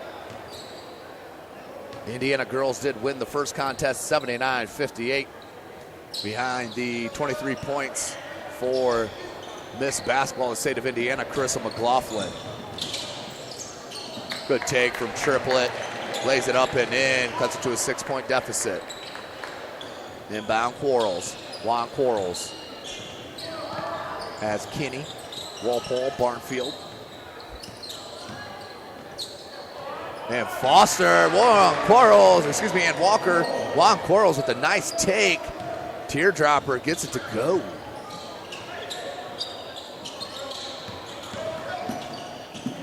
Left it, Walpole with the steal. And try to get it to Quarles, thrown away.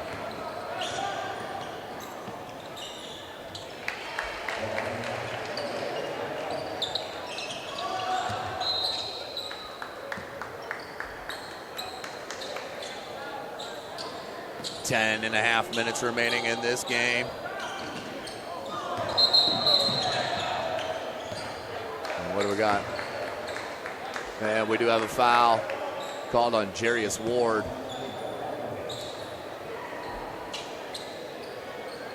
Called on number 10, Ray Walker, out of Bishop Lures.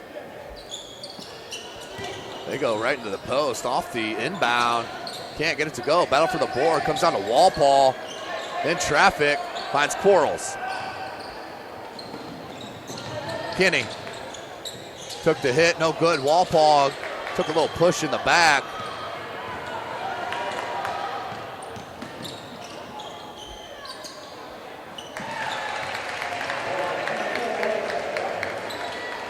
Ohio cuts it to a 3-point deficit.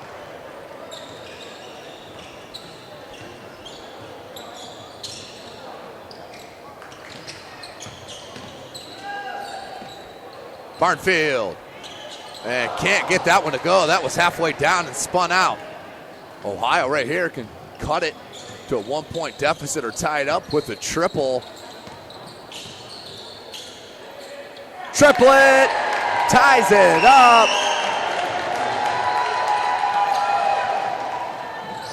Good look to Barnfield, takes the hit, he'll head to the line.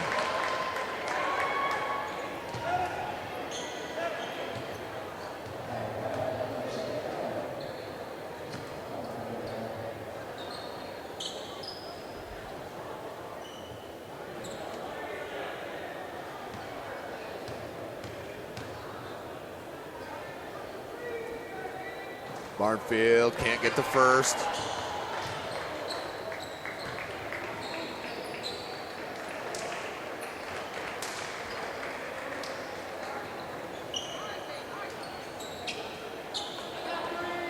So Barnfield looking to get rid of this tie. And does, 83-82 on the free throw from Barnfield. Malik Williams checks in. So Jalen Butts, Malik Williams, Juan Quarles, Devontae Kinney, and Ray Walker, your 5 for Indiana. Up by 1, 9.5 minutes left. Ward got an outstanding half. Out to Kinney, and Kinney behind the back to Quarles. Quarles guarded by Linder, double team came, and a foul, I believe we're on Jarius Ward. That will send Juan Quarles to the line, shoot the double bonus. That is the 10th team foul on Ohio.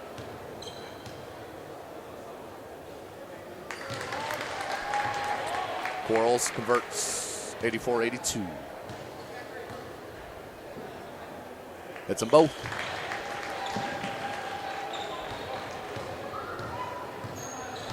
Jarius Ward. Ohio down 3, 85-82. We have 9 minutes remaining in this game. They go underneath the screen on Ward. Back rim, no good on the 3. Comes down Quarles. Has Williams out top. Quarles looking for space. Finds it with a left-handed layup. Juan Quarles.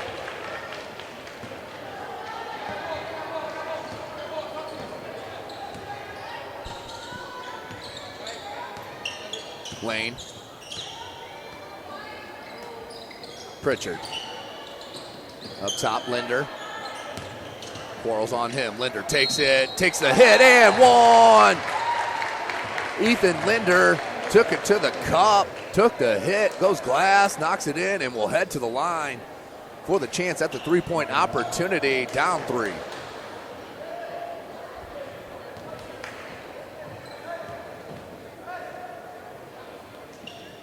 Converts on the three-point opportunity, does Linder. 8:29 left, 87-85. You are watching this Nancy Rehm Border War Classic right here live from SummitCitySports.com. Follow us on Twitter at 260sports. Like and follow our Facebook page, Summit City Sports, and be sure to subscribe to our YouTube channel. Butts spun baseline, knocked out of bounds, but last touched by Jalen Butts. And Ohio now with a chance to take the lead with the 3 or tie it up with the deuce.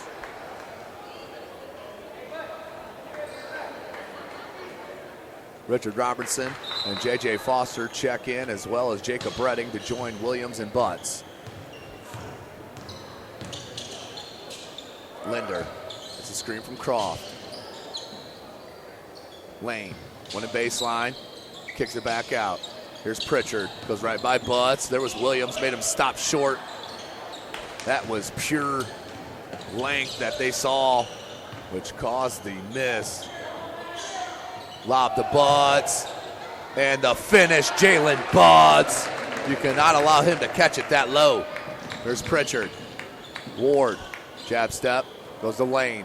Lane has Croft, top of the key, 3 ball. Got it, 1-point game.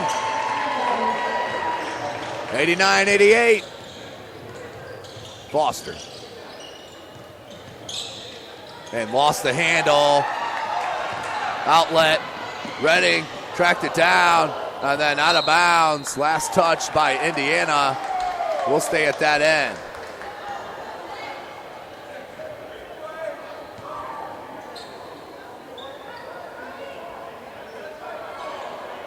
So 10 team fouls on Ohio, just 4 on Indiana. 7:16 left in this game.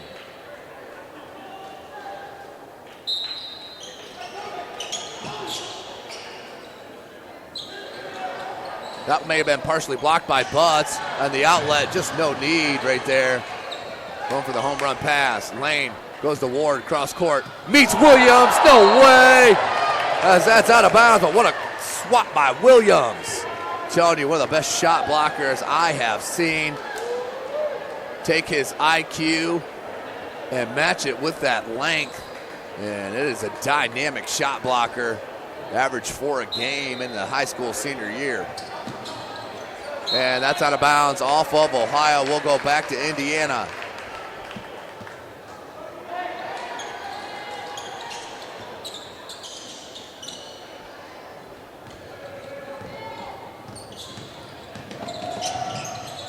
Redding fumbled it, skip pass. 7 bounces to Robertson, who caught it, launched it, and knocked it down. Richard Robertson back to a 4-point lead.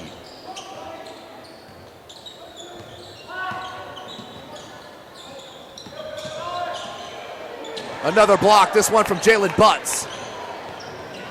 Redding splits the defense, finds Williams, trailing, 3, banked it in. The bank is open for Malik Williams. He'll take it, I'm sure. Good skip pass, Linder, 3, no good. Comes down to Butts, knocked away. Numbers here for Indiana. Redding, corner 3, got it, 10-point lead, just like that. Back for Indiana.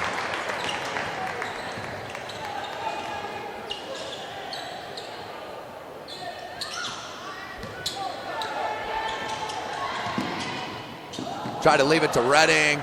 And good hustle by Jacob Redding, but out of bounds. Ohio.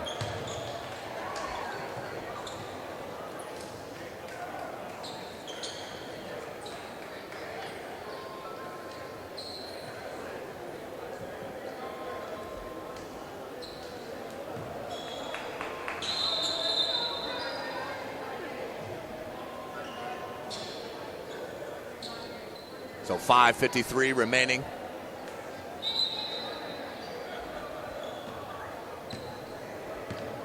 In this contest.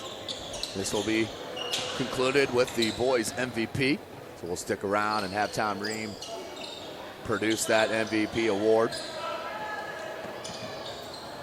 Butts with the rebound, 5.5 left.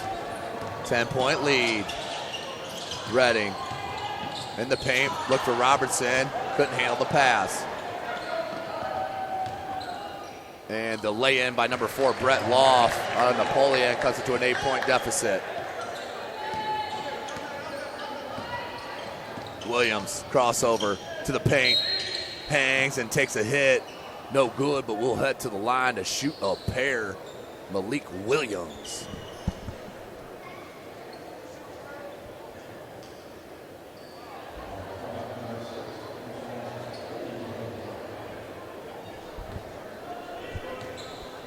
Williams, the Louisville Cardinal commit. It's the first.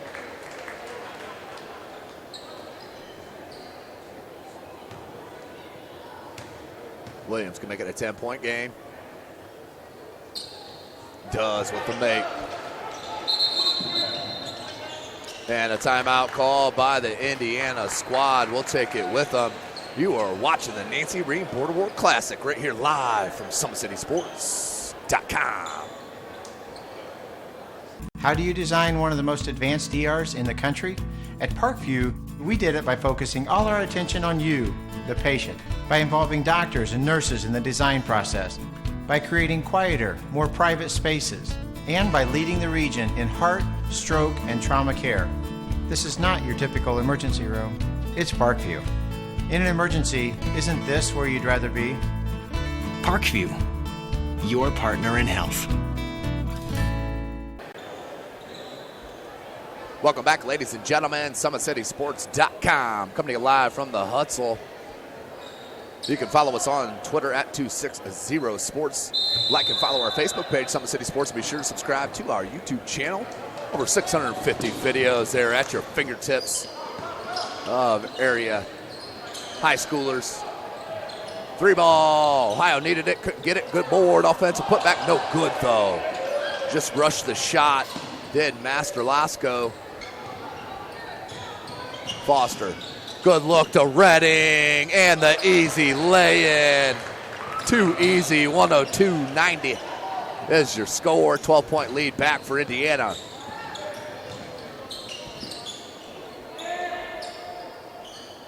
Triple knocked down, but that was none. The University of Pittsburgh commit, that was none. Williams wants to answer, does. Malik Williams. They are going to love that kid in Louisville, no doubt about it. 4:15 left, back to a 12-point lead. Look for the lob. Williams may have got a piece of it. Butts out on the break, knocked away by Triplett. Finds Williams. And the wing, no good on the 3-rebound Triplett. 4 minutes remaining in the game.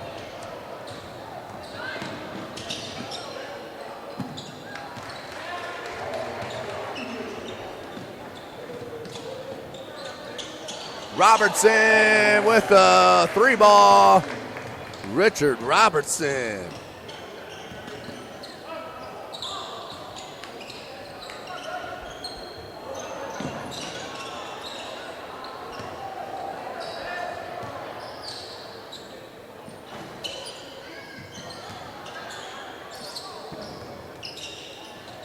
Good save, wide open triple. Master Lasco knocks it down. Numbers, Robertson, he'll rise up from 3 from the wing, no good. Rebound Loff. Here's Nunn, 3, no good. Jalen Butts too big on that board.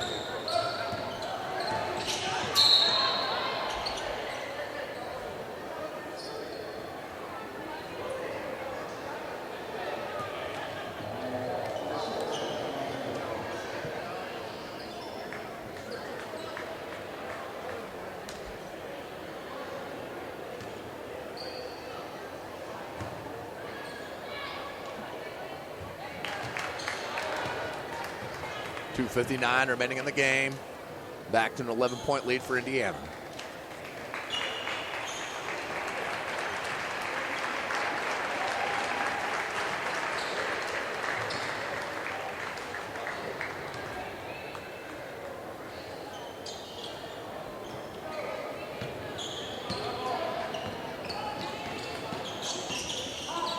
Three ball.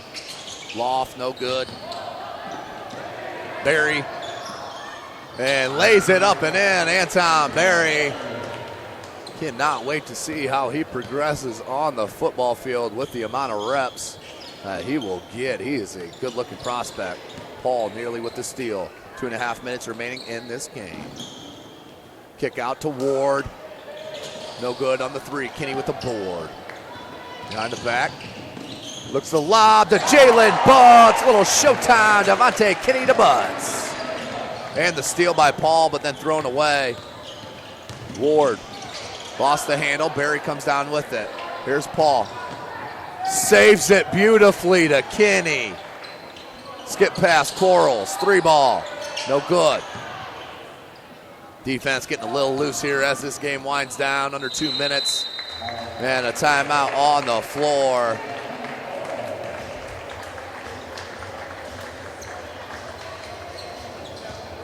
With your score 113 to 100, 156 remaining. Timeout on the floor. You're watching Indiana high school basketball from the Nancy Rehm Board Award Classic right here from SummitCitySports.com. Beautiful baby, you're sweeter than strawberry pie. Just like the morning, your smile brings the sunshine. The Parkview Family Birthing Centers, with everything you need for baby, plus birth planners, expert physicians, midwives, and more for you. I'm a Parkview mom. You can be too. Learn more at parkviewmom.com. Welcome back, ladies and gentlemen. Indiana up 113 to 100. 156 left in this game.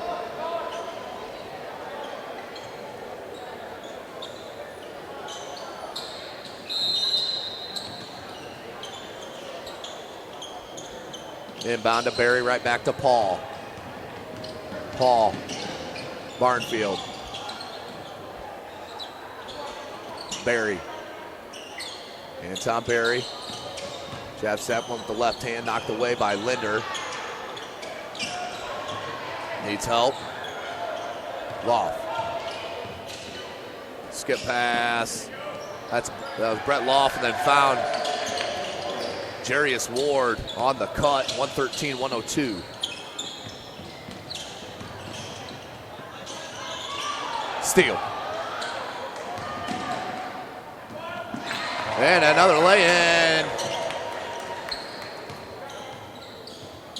9-point deficit now for Ohio, 105 left. Quarles, Berry, couldn't get the lob. Too low, 1 minute remaining. Ward, or excuse me, Triplett. Three ball, no good from Loft. Rebound Quarles to Debo. Debo behind the back, and then a foul on Triplett. Nice handle there from Devontae Kinney. 51.0 seconds left. 113-104. Indiana in control.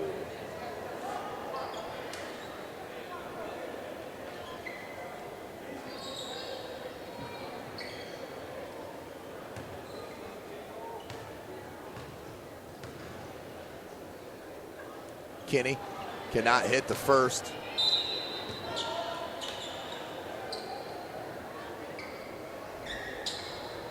Second attempt.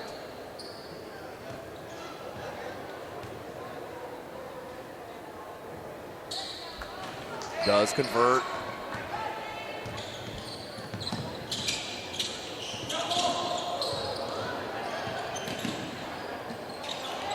Lay in from Ohio. 10-point deficit. Jalen Paul brings it up over the timeline. 34 seconds. Paul. Barnfield. Back to Paul. Wide open three. Got it. Jalen Paul hits a three ball. You see the skills. 25 seconds left.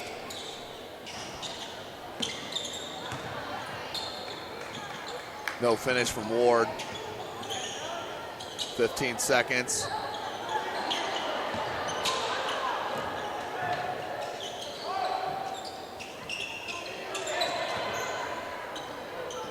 Three ball, back rim, no good. And clock stopped with 1.5 seconds left. But it is all but done. Indiana pulls the sweep here against Ohio in the 2017 Nancy Rehm Border War Classic, because that nearly went in. Well, the final score, 117 to 106. MVP will be announced here shortly.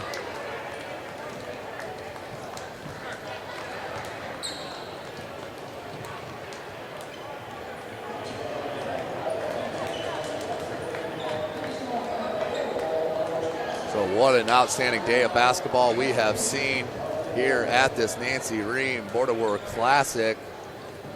Indiana beats Ohio girls 79-58 in our first contest. That was followed here by the boys, who do win 117 to 106. And we'll wait for the announcement of the MVPs. Before we do that, let's hear one last word from our sponsor, Parkview Sports Medicine.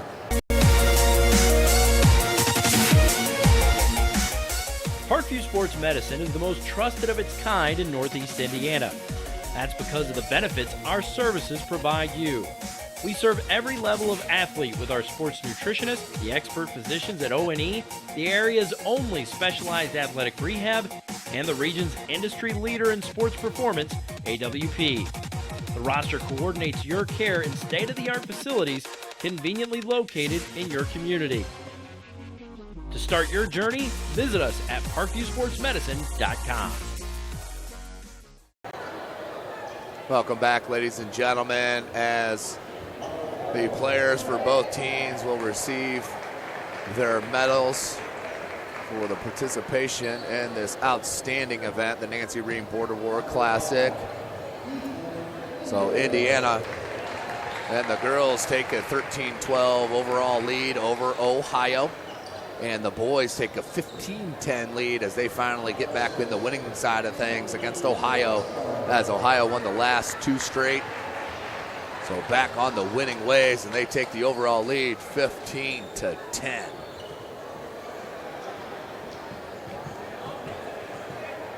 Of course, today's broadcast brought to you by SummitCitySports.com. Follow us on Twitter at 260sports. Like and follow our Facebook page, Summit City Sports, and be sure to subscribe to our YouTube channel. Over 650 videos uploaded to our channel, all at the touch of your fingertips. Well, ladies and gentlemen, it's been a nice afternoon here with you at the Hutzel Center. Thank you to Tom Rehm and staff for putting on a wonderful event.